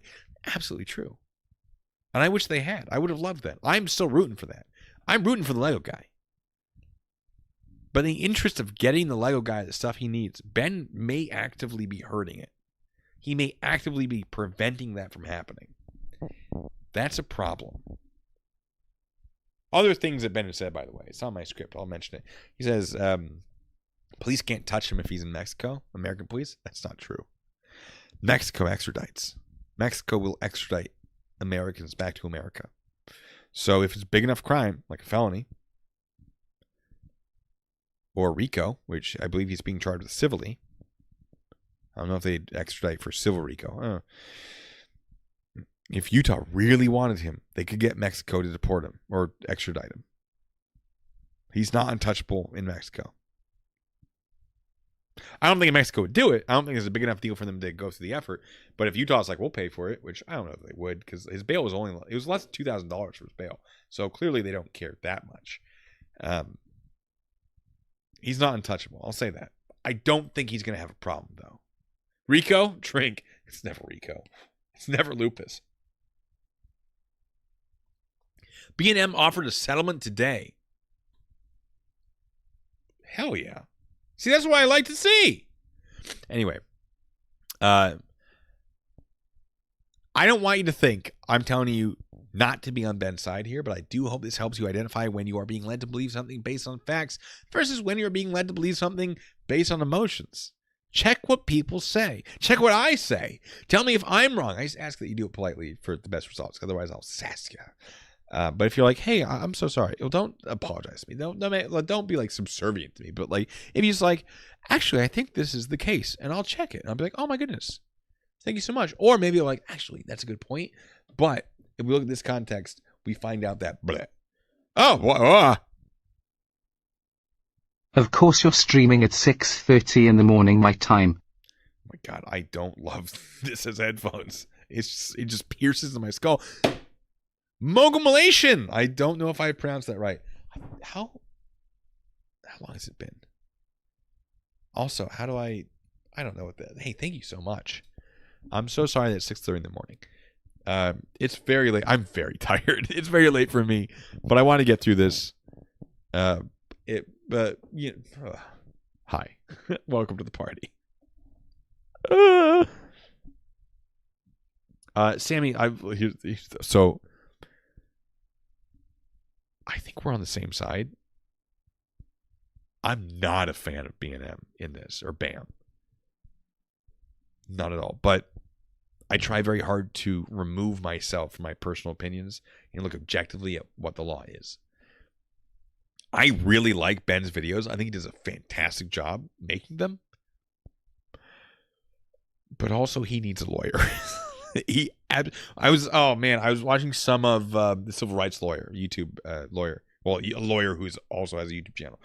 And he's like, Ben's going to need an army of lawyers. And someone cited the civil rights lawyer. Be like, see, you usually need to watch this guy because he knows what he's talking about. I'm like, yeah, he's not talking about the things I'm talking about. And when he says Ben needs an army of lawyers, that's not a good thing. That's usually a bad thing. Because Ben's fucked up. Pardon my language. But it felt necessary to convey the problem.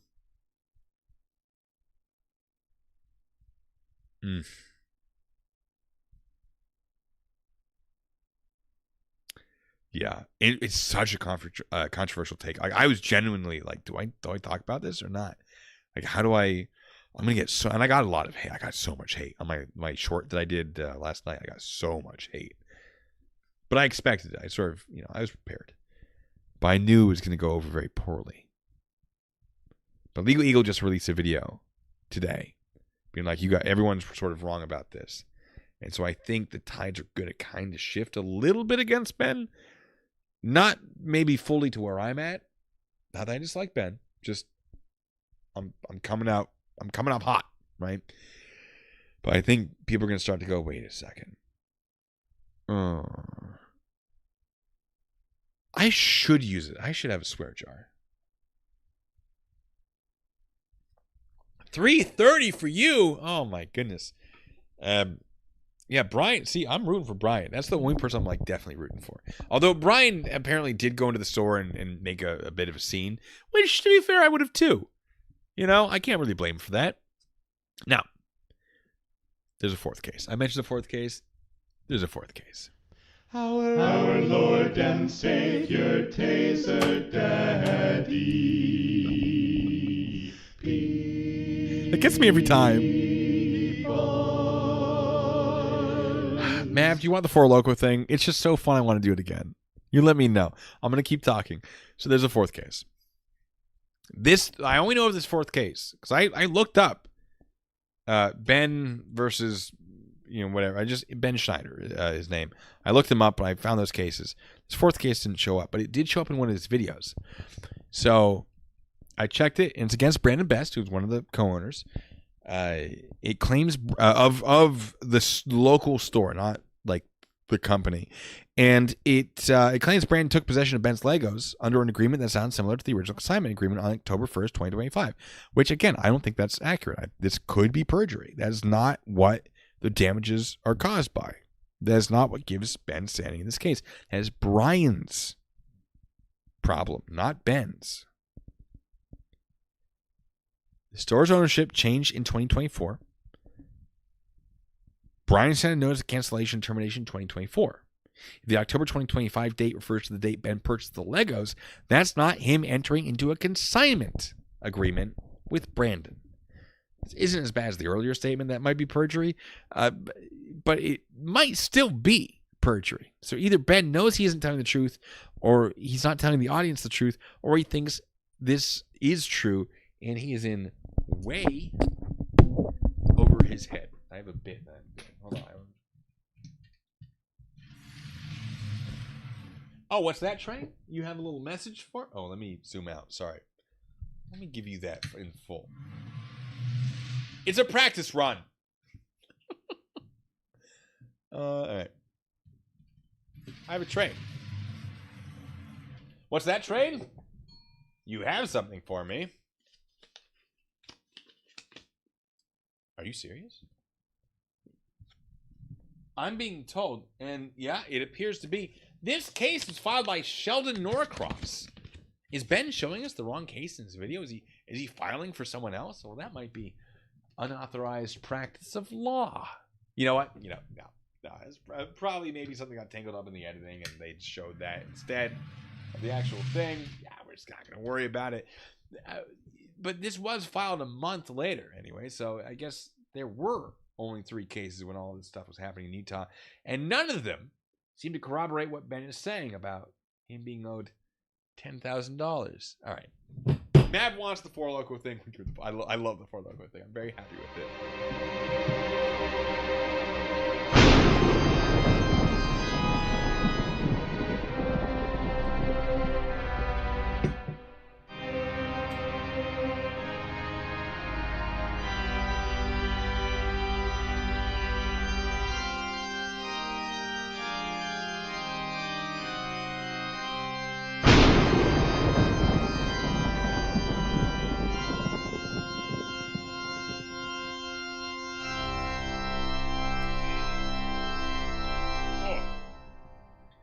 It's good though, right? Does it make okay? Is it better than what I had before with the swirly thing and the music? You let me know. Anyway, we're moving. You know what? I want my train back. I love that train. It's an in case you can't tell, army train. Found it on eBay. Love it. And back you go. I'm sorry. Mav says I say yes. I'm with Mav. It's just that's so fun. God. Anyway, so maybe I'm wrong about all of this, but it starts to make sense why the police might come to a similar conclusion about this maybe not being real, unless there's another case that I'm not aware of. There's no judgment to enforce. Brandon Best, the co-owner of the Lego store, probably isn't going to pay you money that you didn't win. That'd be ridiculous. If you just go to someone's house and say, give me $10,000 that you owe me, probably not going to happen. And perhaps engaging in shenanigans until Brandon pays you $10,000 that he legally does not owe you is closer to extortion than you think. The other things that are happening include, allegedly, and we talked about this, so I'll bring it up again, someone pretending to be a UPS driver to deliver a package of chickens to one of the men so that they could trick him into signing a document that gives Ben permission to enter the home or enter the property again. Nothing like a bit of deception to cause someone to feel less safe in their home, right? That does fall under the stalking statute, as we addressed. By the way, police did say that it would be a felony, or it could be a felony, which might be true if the person was dressing up as USPS, not UPS, because that would be false personation of a federal employee. But since it's UPS, allegedly, there's ring camera footage that I haven't seen that apparently exists. There we go. That's the better lighting. Apparently, there's ring camera footage that exists. That's better lighting. Where's my script? Where was I looking at? Yeah, since it's UPS, I think it would merely be harassment, or in this case, it's part of an alleged series of harassment, stalking. Stalking is just one harassment plus one harassment equals stalking, or more. It's a minimum of 2 harassments equals 1 stalking. There's also a guy pretending to be a Mormon in order to get one of the men to open the door so that they could be confronted. Apparently, he confesses to this to police. Also falls under the stalking statute because of the confrontation. I've seen a lot of stalking cases. I said this before, I'll say it again. Seen a lot of stalking cases as a criminal investigator. This one's possibly the clearest, or on the clearest side. Maybe not the clearest, but it's definitely on the clearest cut side of things. We still haven't addressed a lot of the potentially weird and possibly criminal things the police have done, to include the traffic stop involving a search for heroin, a SWAT raid, and a press conference afterwards in which the police allegedly lied. I haven't gone through it. Maybe they lied. Maybe they are corrupt as all bejesus. But like when we look at the context of, it looks a lot less weird as to what they're doing, at least what I've seen so far. If you want to see those things, you can leave a like, comment, and whatever, because this isn't the real video. I don't care. No, we're not going through that. I mean, feel free to like. Leave a comment. Well, you can't leave a comment until the live's over. But I'm suspecting you can leave a like. Find a video that I've made and just leave a like there. I don't know. You don't have to by any means. It does genuinely help, but I'm not trying to compel you to do anything. Now Sammy says sending a fully armed raid for stolen Legos 2, which makes no sense. Yeah, so I know very little about it yet because I want to make sure I have the time to sit down and watch like all of it with the police report in front of me so I can like check off the boxes of what they're saying happened with the police like press release conference, whatever it is, to confirm that. Like I have to go through hours potentially and check all these things. But if they're lying, I will absolutely call them out. I have no patience for that. Get it right. Right? You are professionals. This is what I did. I still work with law enforcement. I don't work as commissioned, so I don't have the powers of arrest now. I still work with law enforcement. I used to have the powers of arrest. I used to be commissioned with the military. I was a criminal investigator. Did all those things. I have zero patience for it. But there's often minute details that are very relevant to whether or not it is corruption. And so maybe those are present in some of the earlier stuff that I talked about, where it's like, well, actually, technically, he stopped in front of the stop sign. So, or the traffic stop with the heroin thing, where they stopped him because the Mormon dude was at the house. And they're like, okay, this is getting to harassment. Let's go talk to them. Hold on a second. The driver looks a little impaired. Marijuana, I think. I have to look into it further. And then while they're doing that, like, well, if it's marijuana, we have a drug dog right here. We'll walk it by. A drug dog. Yep, drug dog has said yes. Now we're going to search the vehicle. All of that's lawful. All of that checks out. Were they perhaps making it happen on purpose? Potentially. Were they making it happen on purpose legally? Potentially. But the SWAT thing, definitely. I hear so many things. I'm like, I need to get to it, but I got to get to it in order. I got to go through all this stuff as it needs to be gotten through. Otherwise, I'm going to get distracted. And I want to make sure I'm putting out stuff as accurately as possible. Even if my brain's like, no, stop it. You know, fuck the police coming straight from the underground. That sort of thing, you know. Blah, yeah, you know. So, sorry. I'm having a good time with these lights. They're so fun. But yeah, it's... if they're doing it wrong, I will call them the heck out. But I will tell you for sure, Ben has made some mistakes.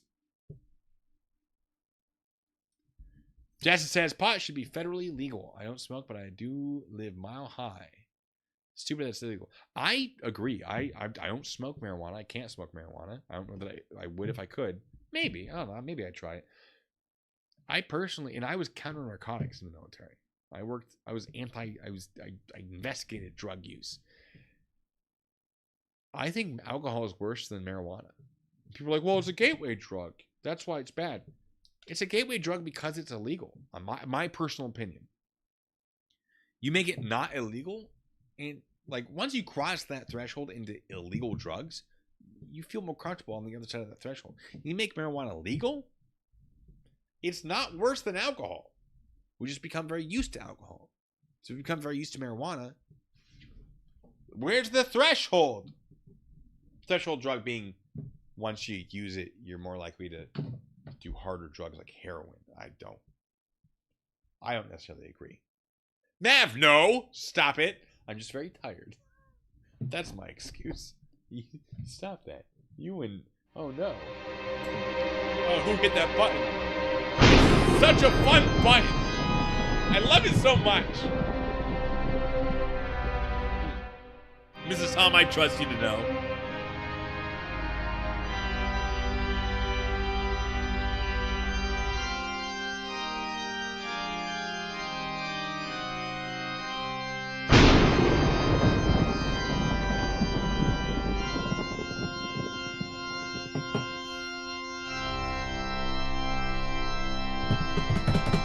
It's so fun.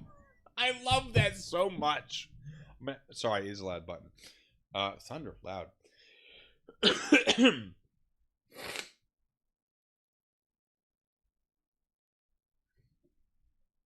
Mogmulation says, I believe legal states have documented an initial uptick in usage followed by a rather major downturn. I say just tax it. Oh, tax the heck out of it. Heck yeah. Demystify it. Pour the tax into education and addiction treatment funding. I love that. Yes. Jassa asked, have you seen the movie What We Do in the Shadows? I have, and I'm currently watching the TV show. Love them. Both of them, so good. So good! Have you seen the show? Because the show is phenomenal. Devil May Cry cutscene. What, you mean this whole thing? What are you talking about? You're crazy. You know. Let me know. Listen, if there are things you want these lights to do, there are fun things they do. Like, let me know. Like, if you have ideas, I can't promise I can make them happen. But yeah. Oh my God, we're 2.5 hours in. Let's just keep going for a little bit. This would be the end of the video, by the way. I've reached the end. But we can just talk. I can answer questions. You know I enjoy hanging out with you guys. Even though it's almost 10 p.m. my time. My goodness. Sorry, I don't work tomorrow, so. Ooh. Oh, the new season of Vox Machina. I haven't seen the new season. Is it good? Okay, the dramatic pipe organs are what sells the Devil May Cry feel. Lights are a small part. These little guys. God, this was one of my best purchases. It's so small. I love it so much. I love a pointer. I didn't realize I'd love a pointer so much. Now that I have one, I'm so happy with it. And it's a touchscreen pointer. It's so good. It was like $8. It might have been more. I don't know. It was not. I just throw it in the cart. Rave reviews from me. Love this thing. Yeah. I'm so happy with it. I like having something to do with my hands.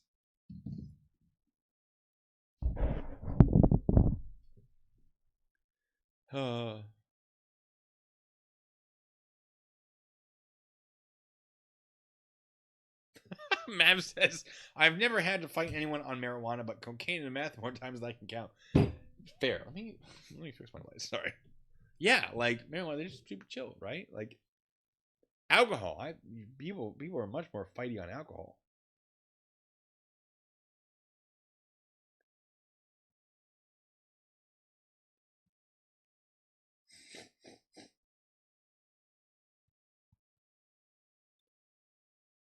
Yeah.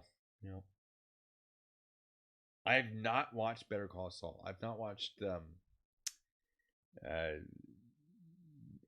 it's because it's a spinoff of it's 10 p.m. This is past my bedtime. This isn't helping either. Breaking Bad. I haven't watched Breaking Bad. I've seen a lot of clips of it, and I think I'd really enjoy it, but also like I work a very serious job that I love very, very much. But sometimes when I get home, I want to also have a serious show, you know? So I respect Breaking Bad for what it is, 100%. And Better Call Saul, 100%. I think I really enjoy Better Call Saul. But I just haven't watched it. Also, I have so limited time right now. Last weekend, firefighter training. Your boy's a firefighter now. I'm not making a calendar. Was it last weekend? It was like last Thursday. Wildfire trained. So I'm a wildfire fighter. National Guard. So we're probably gonna get mobilized this summer because there's not a lot of snow in the mountains this year. So there's a good chance it can get really, really dry. Probably gonna get mobilized. So I'm gonna be digging ditches, baby. So yeah. Mogmulation says, honestly, I like Better Call Saul better than Breaking Bad. I never liked it because I absolutely hated every character. Literally no character with any redeeming qualities. Nobody I could root for. I hate that. There were shows. What was it? Oh, there's a show I tried to watch. I don't remember what it was because I didn't care. Because I hate everyone involved. I'm done. But yeah, that's absolutely a problem. You gotta like the characters, at least one of them. Come on, saying things to me.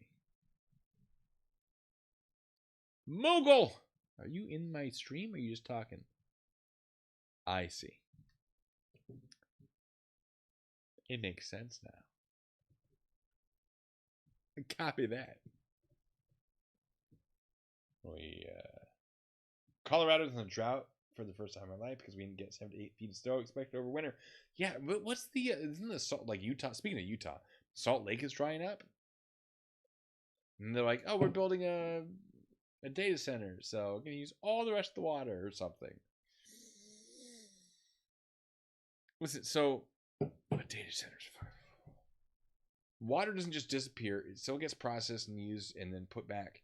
But like, you have to have enough water to be able to cycle it back into wherever it goes. That's the thing. And Utah right now, I don't think has that water. I'm not locoed up. Yeah. No, what are you talking about? I'm just. It's 10 p.m. I'm very tired. Don't ask questions. Yeah. There's a water park near me that's getting demolished this year. I've never been there. No, I guess I never will. But it's being replaced by a warehouse. But there are rumors that it's actually a data center. So my internet might go way up, which is a shame because I'm buying all these fancy new lights. Oh well. Well, Hitchbot, that's the problem. The apparently Salt Lake is very small right now.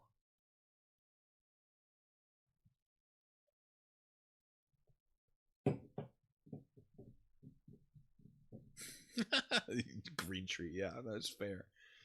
Like, I think this is used for AI, but I think it's being pushed way harder than it should be.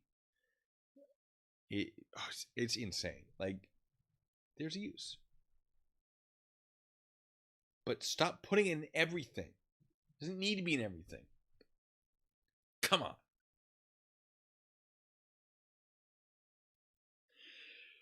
Well, AI, language learning models.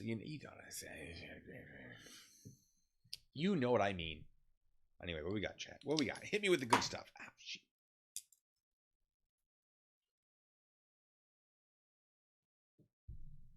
Hit me with them conversations. I got another. I don't know. I might go till 3 hours. I think that might be my stopping point. Oh, okay. Lisa, are you asking what my favorite series to watch is? A big fan of Supernatural. Up until there's like what season? Like season 12 maybe is where I fell off and just like stopped watching. Once you get to season 5 though, and they become sort of like silly about it. Like season 1 through 3, they're very serious. Season 4, they start to adjust, and then season 5 is like, oh, now they have the goofy episodes. Hell yeah. I love like season 5 to 10 of Supernatural. I gotta rewatch that. It's so good.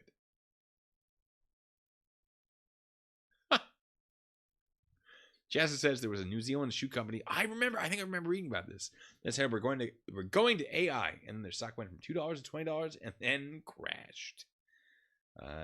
Mav knows. Sam and Dean. Hell yeah, the Winchesters.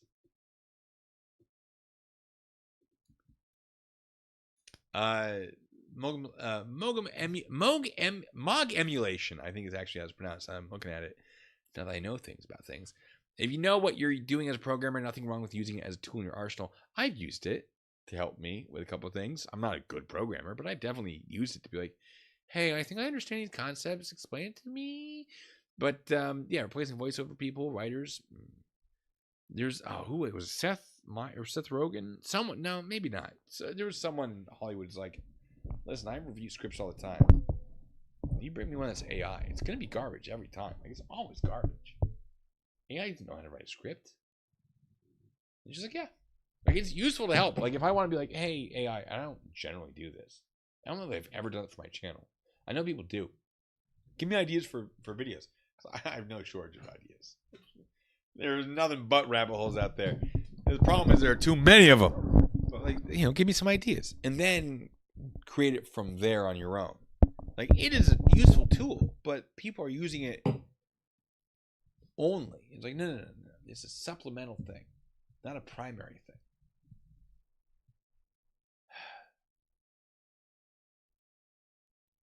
Dawkins called Claude sentient? Okay. I have my doubts. Hitchbot says, I do use ChatGPT to pressure test ideas before throwing them at my D&D party.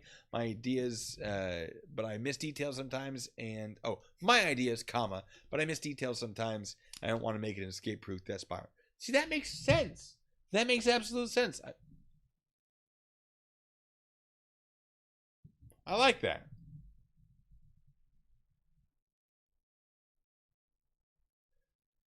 Yeah.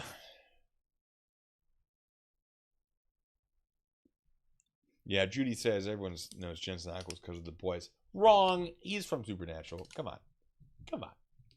Also, what Sam was Walker Texas Ranger, right? He replaced Chuck Norris. Rest in peace. Or whatever people do. Someone leaving? Oh, Mav. Hey. Oh, yeah, it's early. Hey, go have fun. Or don't have fun. Go sleep, then have fun. Have a good night. Do one more. Do one more for Mav. He might be gone by now. I don't know. I just wanted an excuse because I love it so much.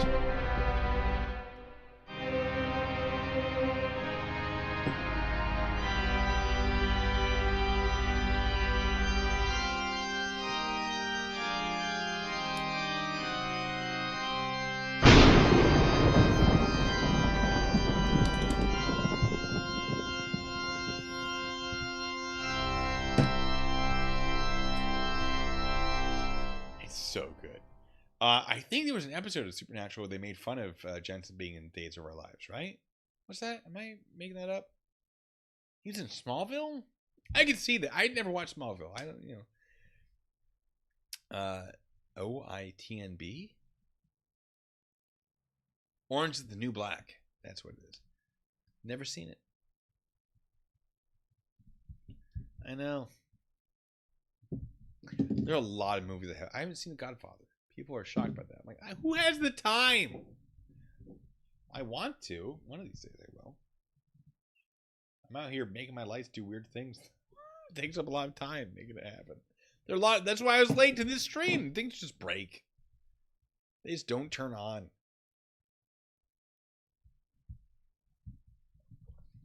All right, now that Mav is gone, I don't have to drink anymore of this, right?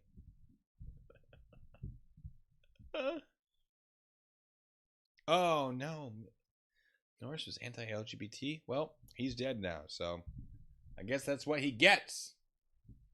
I'm out. There you go. Man of the High Castle. I saw a couple episodes. I wanted to see more. Never did.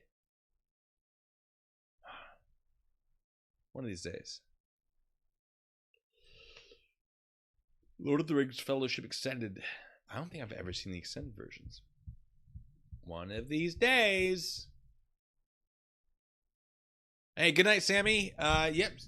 Great to have you here. I appreciate you stopping by. See you again maybe in the future.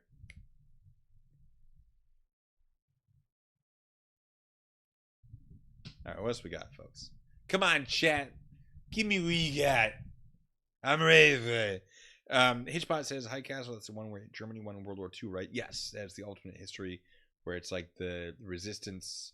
I think at some point they're like, oh, we're actually an alternate universe from us. And so they realize that there is a world where Germany lost. I don't know. I didn't watch the whole thing.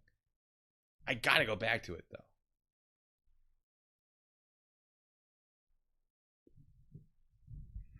though. Oh, sorry. I'm tired. Jackie Chan is also very anti-LGBT. No. Jackie Chan, no. I'm still going to enjoy his movies, but just like a little bit less. It is not, Judy. It is 10. Oh my God, it's 2 minutes till 10 p.m. It is late. I want a snack and a bedtime. Walker Texas Ranger was a terrible show. That I never watched it. It's probably because it was a terrible show. Yeah. Oh, his daughter's gang does not like. Well, sucks to be him. Yeah. Are we doing this tomorrow? We might do this tomorrow. Depends on if I can get things working.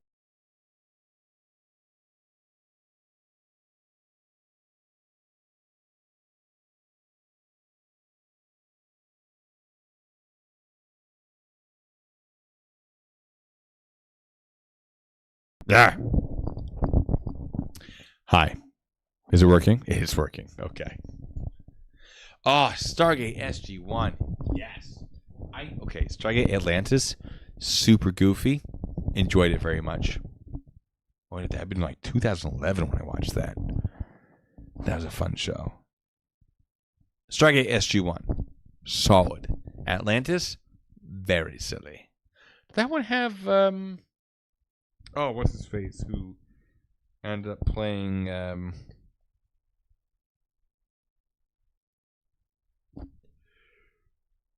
God, what was it? I mean, Atlantis.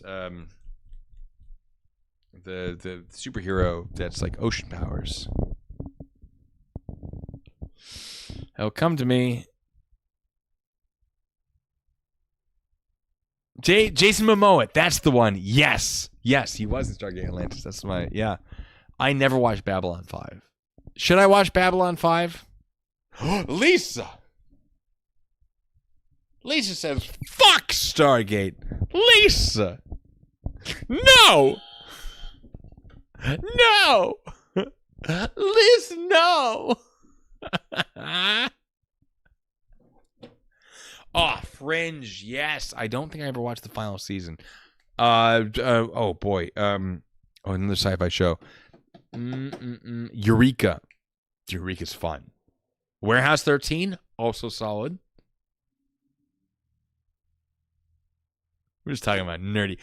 It was before he really filled out, though. Yeah, it was before he was like just. All right, y'all need to just calm down a little bit about Jason Momoa. All right. Oh, I never saw Deep Space Nine either. Hitchbot. Ooh. Am I a bad nerd? Am I bad at being a nerd? Is that me?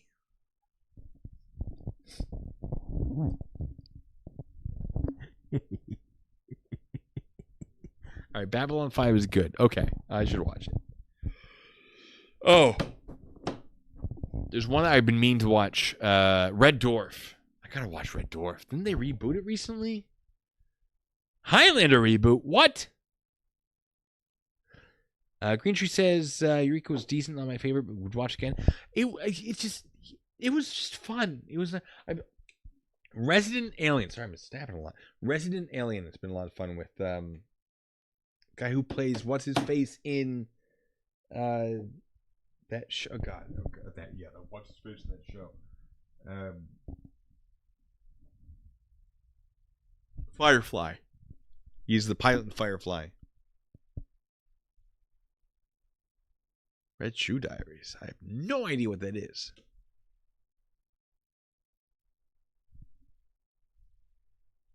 Someone know.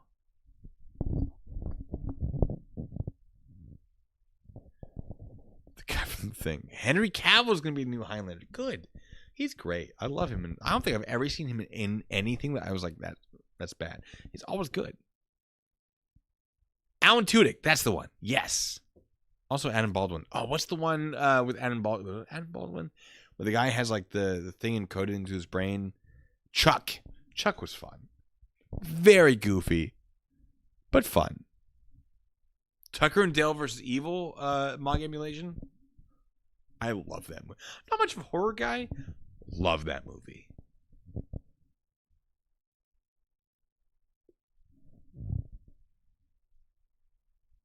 Oh yeah, Adam Baldwin is in Firefly, isn't he?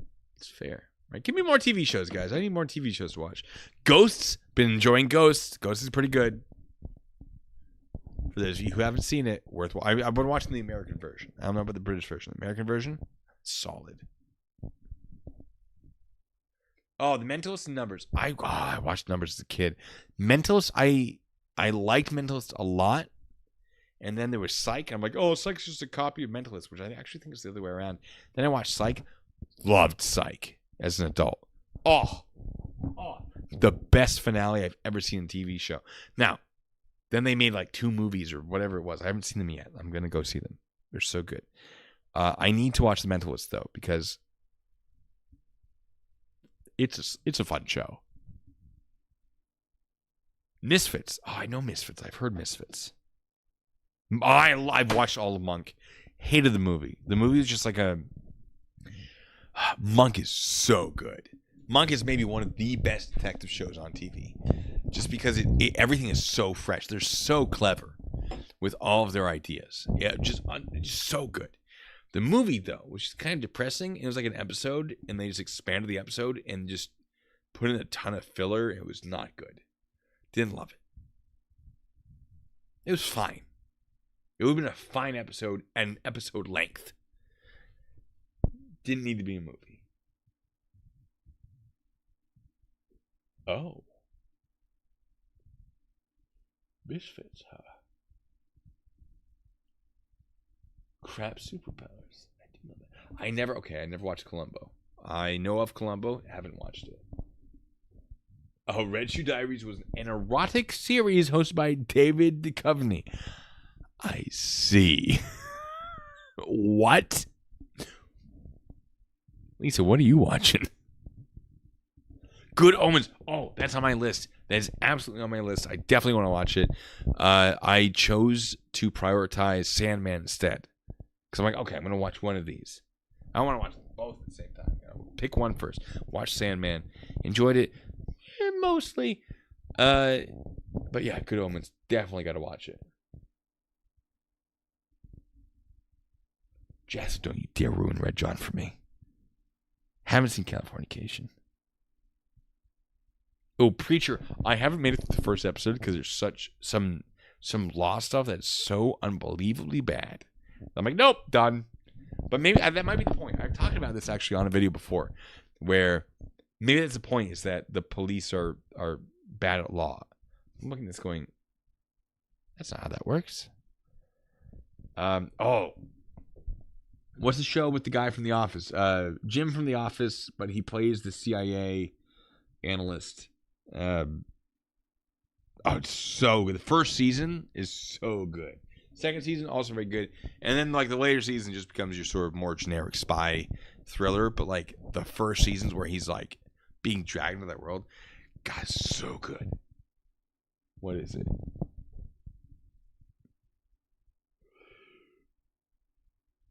Oh, sorry. Yawning. Sleepy. Jack Ryan. You guys know what I'm talking about.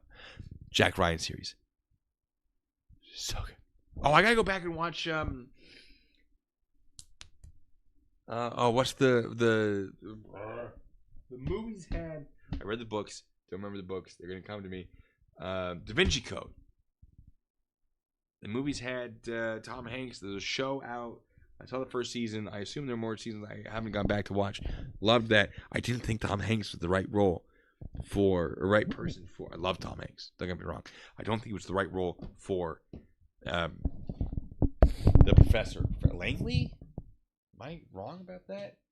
Because I thought he was supposed to be younger, and Tom Hanks is just too professorial.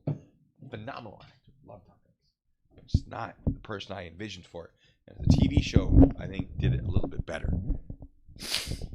Mad Men. Oh, I haven't watched Mad Men. I want to, though. Fallout. I watched some of the first season. I never played the game, so it didn't really resonate with me. But, like, it's a good show. So I'm going to go back to it at some point.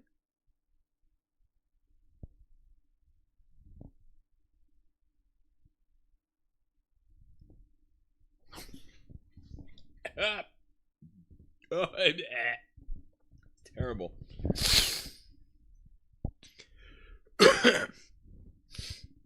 What else we got? Come on. We're almost... I only got 5 minutes left, folks.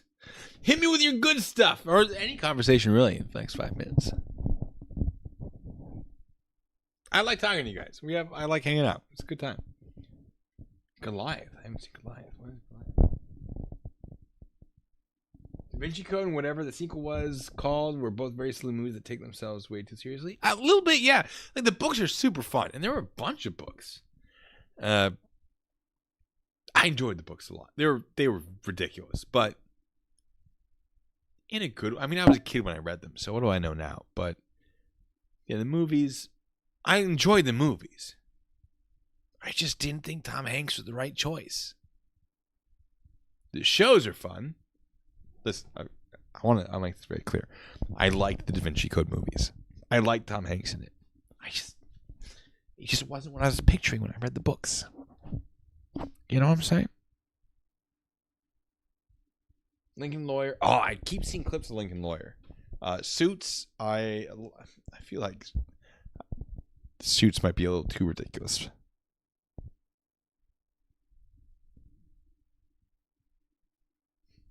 Hitchbot, sounds like you have a story. Judy, no. God, I look so disheveled now. It's like, is there anything? No. That's ridiculous. Crazy talk. Ooh, Lisa, you say 6 Feet Under. What about Pushing Daisies? That was a fun show. It was a very fun show. What was the one? Oh, it was a vampire who was like a good guy. I'm talking like early 2000s. Someone's got to know. You guys got to find this for me. It was only 1 or 2 seasons, I think. Dean Martin. What's a good Dean Martin? When the moon hits your eyes like a big pizza pie, that's amore. It's Dean Martin song. Nah, not Vampire Diaries.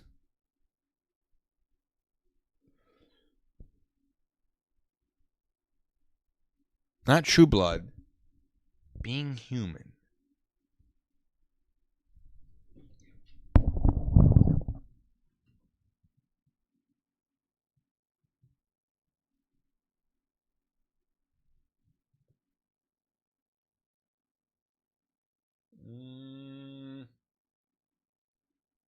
No, not that one.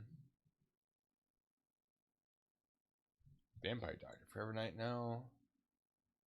Angel, no, not Angel. Although I haven't seen Angel. Buffy the Vampire Slayer, great.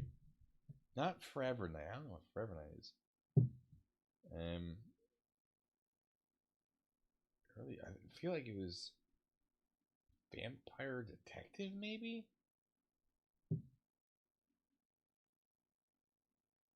No. Moonlight? Oh, I think it was Moonlight. Was it Moonlight? Is that the guy? I might be wrong. I could be a crazy person here. Yeah, it was Moonlight. Yeah. I don't remember. I remember watching it. I don't remember it was actually any good. Wait, this person was she in Doctor Who, right? Sophia Myles. In the episode with the Clockwork People. Oh, yeah. Yep, that was it. Moonlight is the one I was thinking of. Turns out there are a lot of shows about vampires being good guys. Weird. Heck, I was going to end at 3 hours. You know what? I'm going to keep going a little bit. I'll have a good time. I'm going to fall asleep right here. But Angel was better than Buffy? Oh. Might have to watch it. Buffy was good.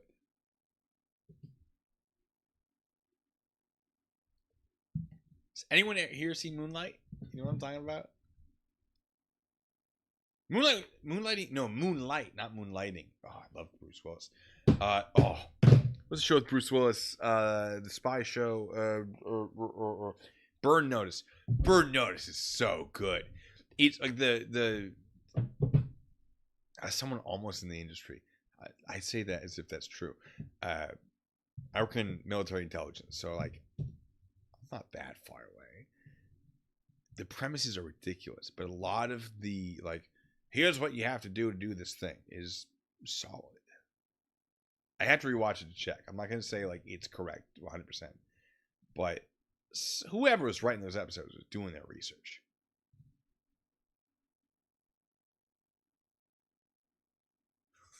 Hitchpot. Moonstruck's not the same. What are you talking about? Oh man, I never finished Burn Notice. I gotta go back and rewatch it. It's so good. Never watched Jag. I should watch Jag.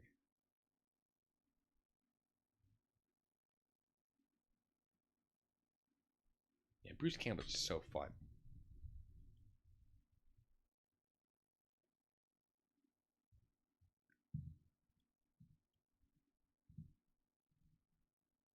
Show that started the guy who rebooted Hawaii Five-0. I remember, oh god, one of the guys in Hawaii Five-0. He was in Lost, I think. Lost was fun till like the final season or two. It was just like, oh, they didn't have a plan. Oh no, it was writer's strike. It was writer's strike. I think got him like 2008-ish. Moonlight is 22% on Rotten Tomatoes. Are we? Bruce lives in Oregon. I can go talk to him right now. What? We can go hang out.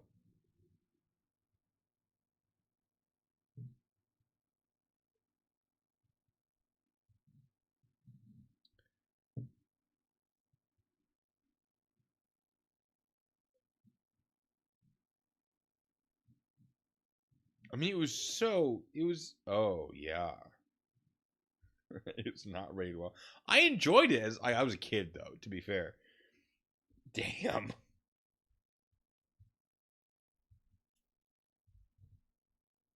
Oh, why is it allowing me to Disney Plus? Oh, okay. Spice Flaws Game of Thrones was amazing. Game of Thrones was amazing. It was. I remember I was in college, in like a waiting room somewhere on campus, and it was a magazine being like, Game of Thrones is gonna be a thing. It's gonna be the most expensive, most expansive fantasy, whatever. I'm like, oh, okay, cool, whatever. And then it came out. I was like, oh, that was a thing from the thing. Oh, Jesus Christ, yeah. The scale of that show, the money, the actors, incredible actors. Yeah, the last couple of seasons, I didn't watch them. I'm okay with that. But that show was on a level that I don't think had ever really been on TV before. Also, speaking of HBO, Westworld, the first season. I haven't seen the rest of them because they took them off. They took them off HBO. Westworld. It's their own show. It's not on HBO. Suck it, guys. What do I? I'm paying money to you to see. Mostly, I'm paying money to have Expedition Unknown. I love Expedition Unknown. Like, one of my favorite reality TV shows. Josh Gates. I want to meet him. I want to shake his hand. I want to share a beer. Go on a little adventure with him. If you haven't seen Expedition Unknown, or there's another one he did that's much, much older. Destination Truth. You gotta go watch it. It's so good. But yeah, the first season, the twist at the end. I won't tell you, but the twist at the end of Westworld. And I think it has Chris Pine in it, right? Some people like that, yeah.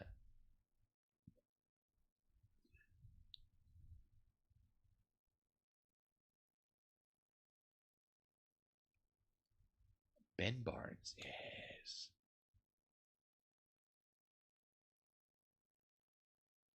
But yeah, it's I can watch the show whenever I want if I really needed to. Fell off the back of the truck, as Moog Emulation says. Oh, I know where all the trucks are dumping their stuff at the back of it. Don't you worry. It's just I would like the convenience, you know? Has anyone here seen Expedition Unknown? You know what I'm talking about? I can't be the only one that... No? Jesse, you're correct. The Halo series was terrible. Just, I didn't see it. Well, I saw enough of it to know it was terrible. Only Murders in the Building is so good. Yes. Yes. Such a good show. I've seen all of it. Phenomenal. God, so good. I want to watch all of it again. If you haven't seen, viewers, let me get it. Let me get it all up in your face. If you haven't seen, it's actually genuine. Only Murders in the Building. Do it. Do yourself a favor. Watch it. It's good. It's very good.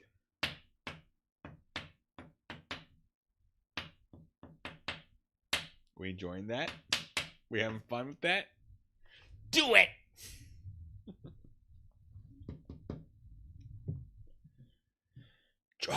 Dresden Files. I liked the show so much. And then I read the books and went, the books are way better. What? Books, I mean, okay. Like 3 books in, it gets good. First couple books, he's figuring out how to write books. And it's just like, there's some choices. Is there a new one out yet? I don't know. I tell you, there are a couple books that I was waiting for. I gotta go check on.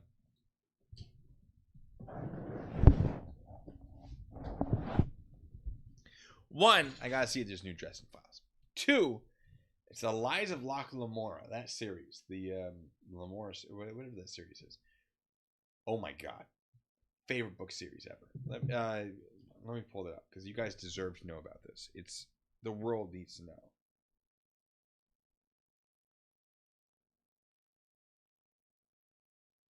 Scott Lynch is the author.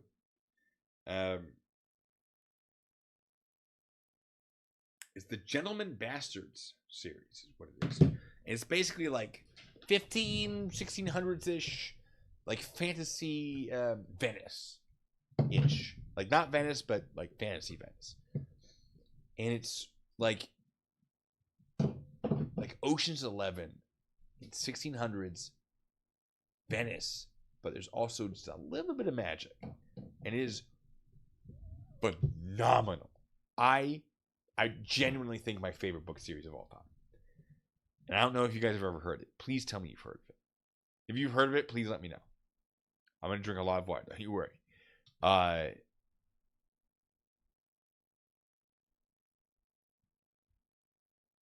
Oh, wait. Jackson says, from what I've been told, he became a better writer and less misogynistic when he got married. Yes, he got less misogynistic. If we're talking about Butcher, Dresden Files, yes. Yes. Oh, My Emulation says there's a story behind the negative 37 license plate. It's so. I assume that's a side angle that you can see. Yes. So, Jeremy DeWitt was someone.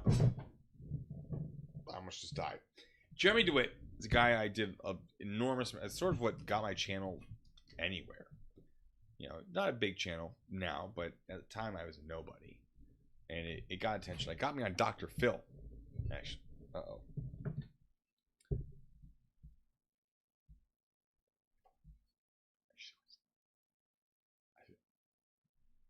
You can figure it out? No? Okay, so I can find it.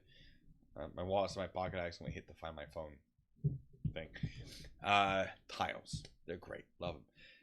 Got me on Dr. Phil. Got me attention. Got my channel. A lot of viewers. A lot of money. Very profitable. And then people were like, it's profitable? Let me in on it. And it got super weird. I was like, I'm done. But Jeremy DeWitt, he took a lie detector test, and he scored a negative 37. And so negative 37 is the bit. There's actually a donation. Don't do it. Some people do it, and it shocks me every time they do it. And it plays. It's not that I want you to donate that much money. I don't regret it, because it means I can buy more lights. But it blows my mind that people do it, and I'm very appreciative of it. But it's more that if you're going to do it anyway, might as well give you something for it. For a $37 donation, which is a lot of money, you get a compilation of Jeremy DeWitt going, It's not a firearm, sergeant. Sergeant. It's a whole thing. So yeah, the negative 37 is just a callback. Someone sent it to me. He was out of Florida license plate, negative 37. It's a callback to that. That's the bit. There's another one behind it that also says something. We're gonna find out. Let's find out what it says. Let's do it together. Yeah, like negative 4 is an indicator of deception, and then it was like negative 37. It's just like, oh, buddy, you lied. And then he went and he paid for it. This is on Dr. Phil. He got a negative 37. So he went and he paid for a private one, and he passed. But I remember making a video of like it looks like it. So it sounds like there were edits in the audio, and then later he was charged with something. He failed to pay the polygrapher, and they filed a complaint against or a criminal charge against him. And in the report, it said polygrapher thinks that he didn't pay because he failed the polygraph, even though the video that Jeremy DeWitt made indicated he passed it, which is just funny because I called it. And then it's like, oh, look at that. Oh no, this is my Amsterdam stoned plate when I was to counter narcotics. I have a picture of me and the crew in counter narcotics. This is us. It's blurry. This is me. This is me very young. This is 2014. We went and we got a professional photograph. This is Tori.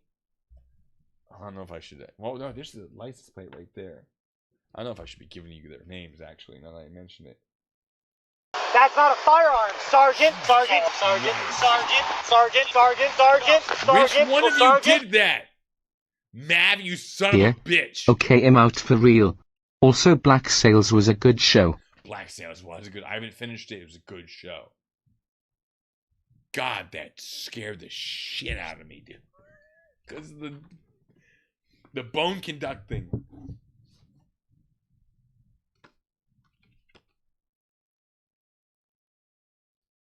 Yeah. So that's me, and this is counter narcotics. This. Hold on. This is us. I'm the one. Sorry, right there. Anyway. Oh, I keep that in there. Along with a knife. Oh, I know why I have a knife in here. I rented some rooms in my house. I rented a room to a friend of mine for a while. Oh, became a friend. Became a friend. But there were a couple other people. When I first got the house, I'm like, I don't need all this space just yet. Do like a short-term rental. And one of the ladies that I rented to was kind of crazy. And so we hid the knives from her. And so I have a drawer with a couple knives. Also, good night, Matt. Thank you so much. With that drawer full of a couple knives. I should probably put these back in my kitchen. Some Benihana. Let's do a onion volcano. So that's that. All right, hit spot. I should go to bed. Before we go. Yeah. Negative 37. Fuck boy. That I keep that behind this one for reasons. Yeah, this one I got in Amsterdam, and I just thought it was very funny because I was counter narcotics. So. You have the same knife, which one of the it's a fine knife. It's Chicago Cutlery and Sabatier. I'll probably be back tomorrow. Who am I kidding? I'll be back tomorrow. Probably if I can get everything working that I meant to get working today.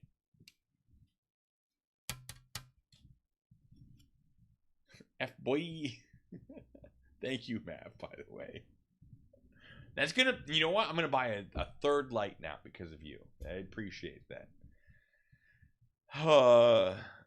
Now, Mog Emulation says Jeremy DeWitt fails 37 lie detector questions in a row. No, / clerks. I assume you're being facetious, but no. But he scored very poorly. Orange handle long screwdriver. God, that was the time. Like I'm doing this whole. I gotta go to bed soon too. I'm doing this whole bend thing, and like, I'm behind the curve. With DeWitt, I was at the front of that. I was leading that charge. I was requesting things before anyone else. I had information before anyone else. I had lines of communication to the Orange County Police Department. They reached out to me, and they would just tell me things, which I'm pretty sure they're not allowed to do, or they weren't. I don't know. But like, I didn't mean to be the guy. Oh, I'm just breaking things. Right. I didn't mean to be the guy. I just happened to be. I ended up being the guy, and then it just got like super weird because other people were like, "We're gonna also make money off this because it's very profitable." My God, did I make a lot of money off that? It was very weird. Like, I genuinely am still just like, why did people donate so much? I don't regret it. It was very weird. I do this for fun. The money helps because I can buy fun lights, right? But like, people are just giving me money. My mom was messaging me. Be like, why are people donating? She doesn't sound like this. Why are people donating this money to you? I'm like, Mom, I don't know. I don't know, ma. I don't know why they're doing it. I don't sound like this either, but they're just doing it. They're crazy. I don't get it. I'm like, I know.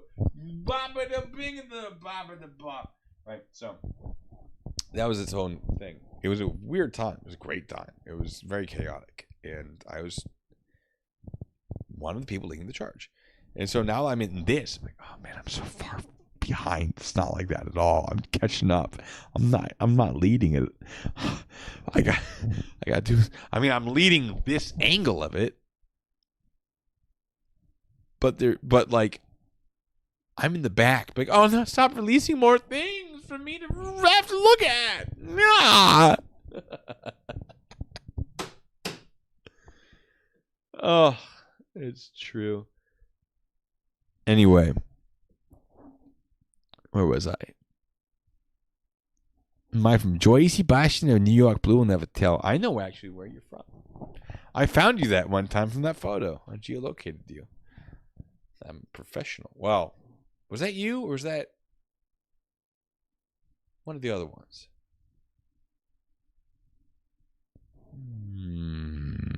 Also, Jassa. Oh, Jassa, the real one, says, people always forget that Team Skeptic is the monster who unleashed chili on the world. I forget who found Blandino first.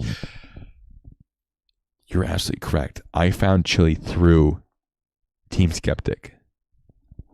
Man, Team Skeptic and I, we had a good run. We had fun together. We did a live stream where he would just say wild things, and I would just chime in and go, allegedly, my client says allegedly as a bit. That was a good stream. I hope he's doing well. Because I remember he sort of because there was weird legal stuff, and I didn't, and I got hit with the legal stuff. It was all nonsense. And now that the appeal is over, I will be talking about it. But then Ben came up. Okay, I'm going to talk about Ben first, and then I'm going to talk about how I beat the Castro. So,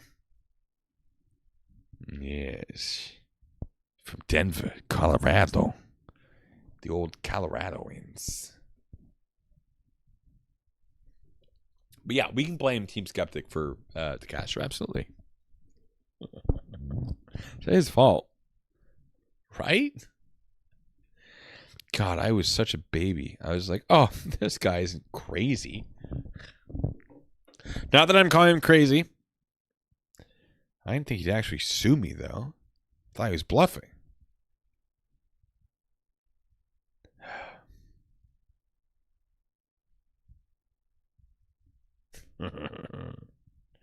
Lisa, he sure did, and I have some of the cases from it. Anyway, I should go to bed. You guys have been delightful. Looking forward to, at the very least, filming this tomorrow. I don't know if it'll be a live stream. We'll see what I can get working. If I can't get things working, I'll just do it not in a live stream so I can do more editing after the fact. But it's been a delight. I do very much enjoy doing these live streams. It's just, time is difficult, you know? It's a difficult thing. But there it's bedtime. It's sleepy time for me. But hey, you guys are phenomenal. Thank you so much. Can't wait to see you next time. And until that next time, ladies and gentlemen, be good. Wait. We deserve a little bit of that, right? Ah, heck. Let's do one more of these.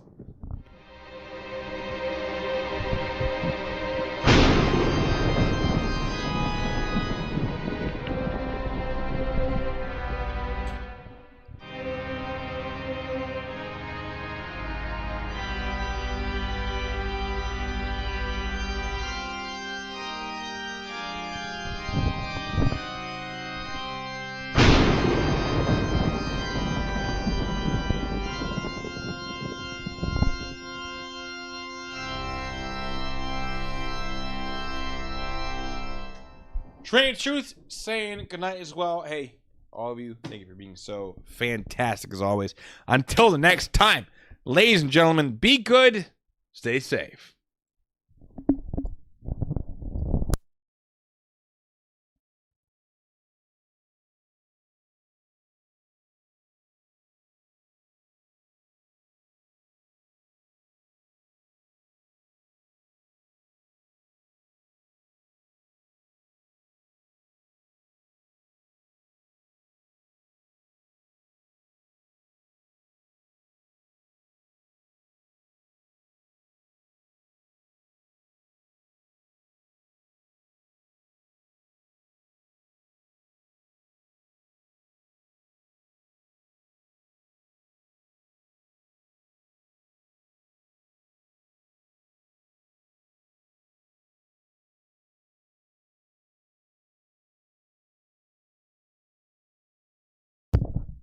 Did you say encore, James?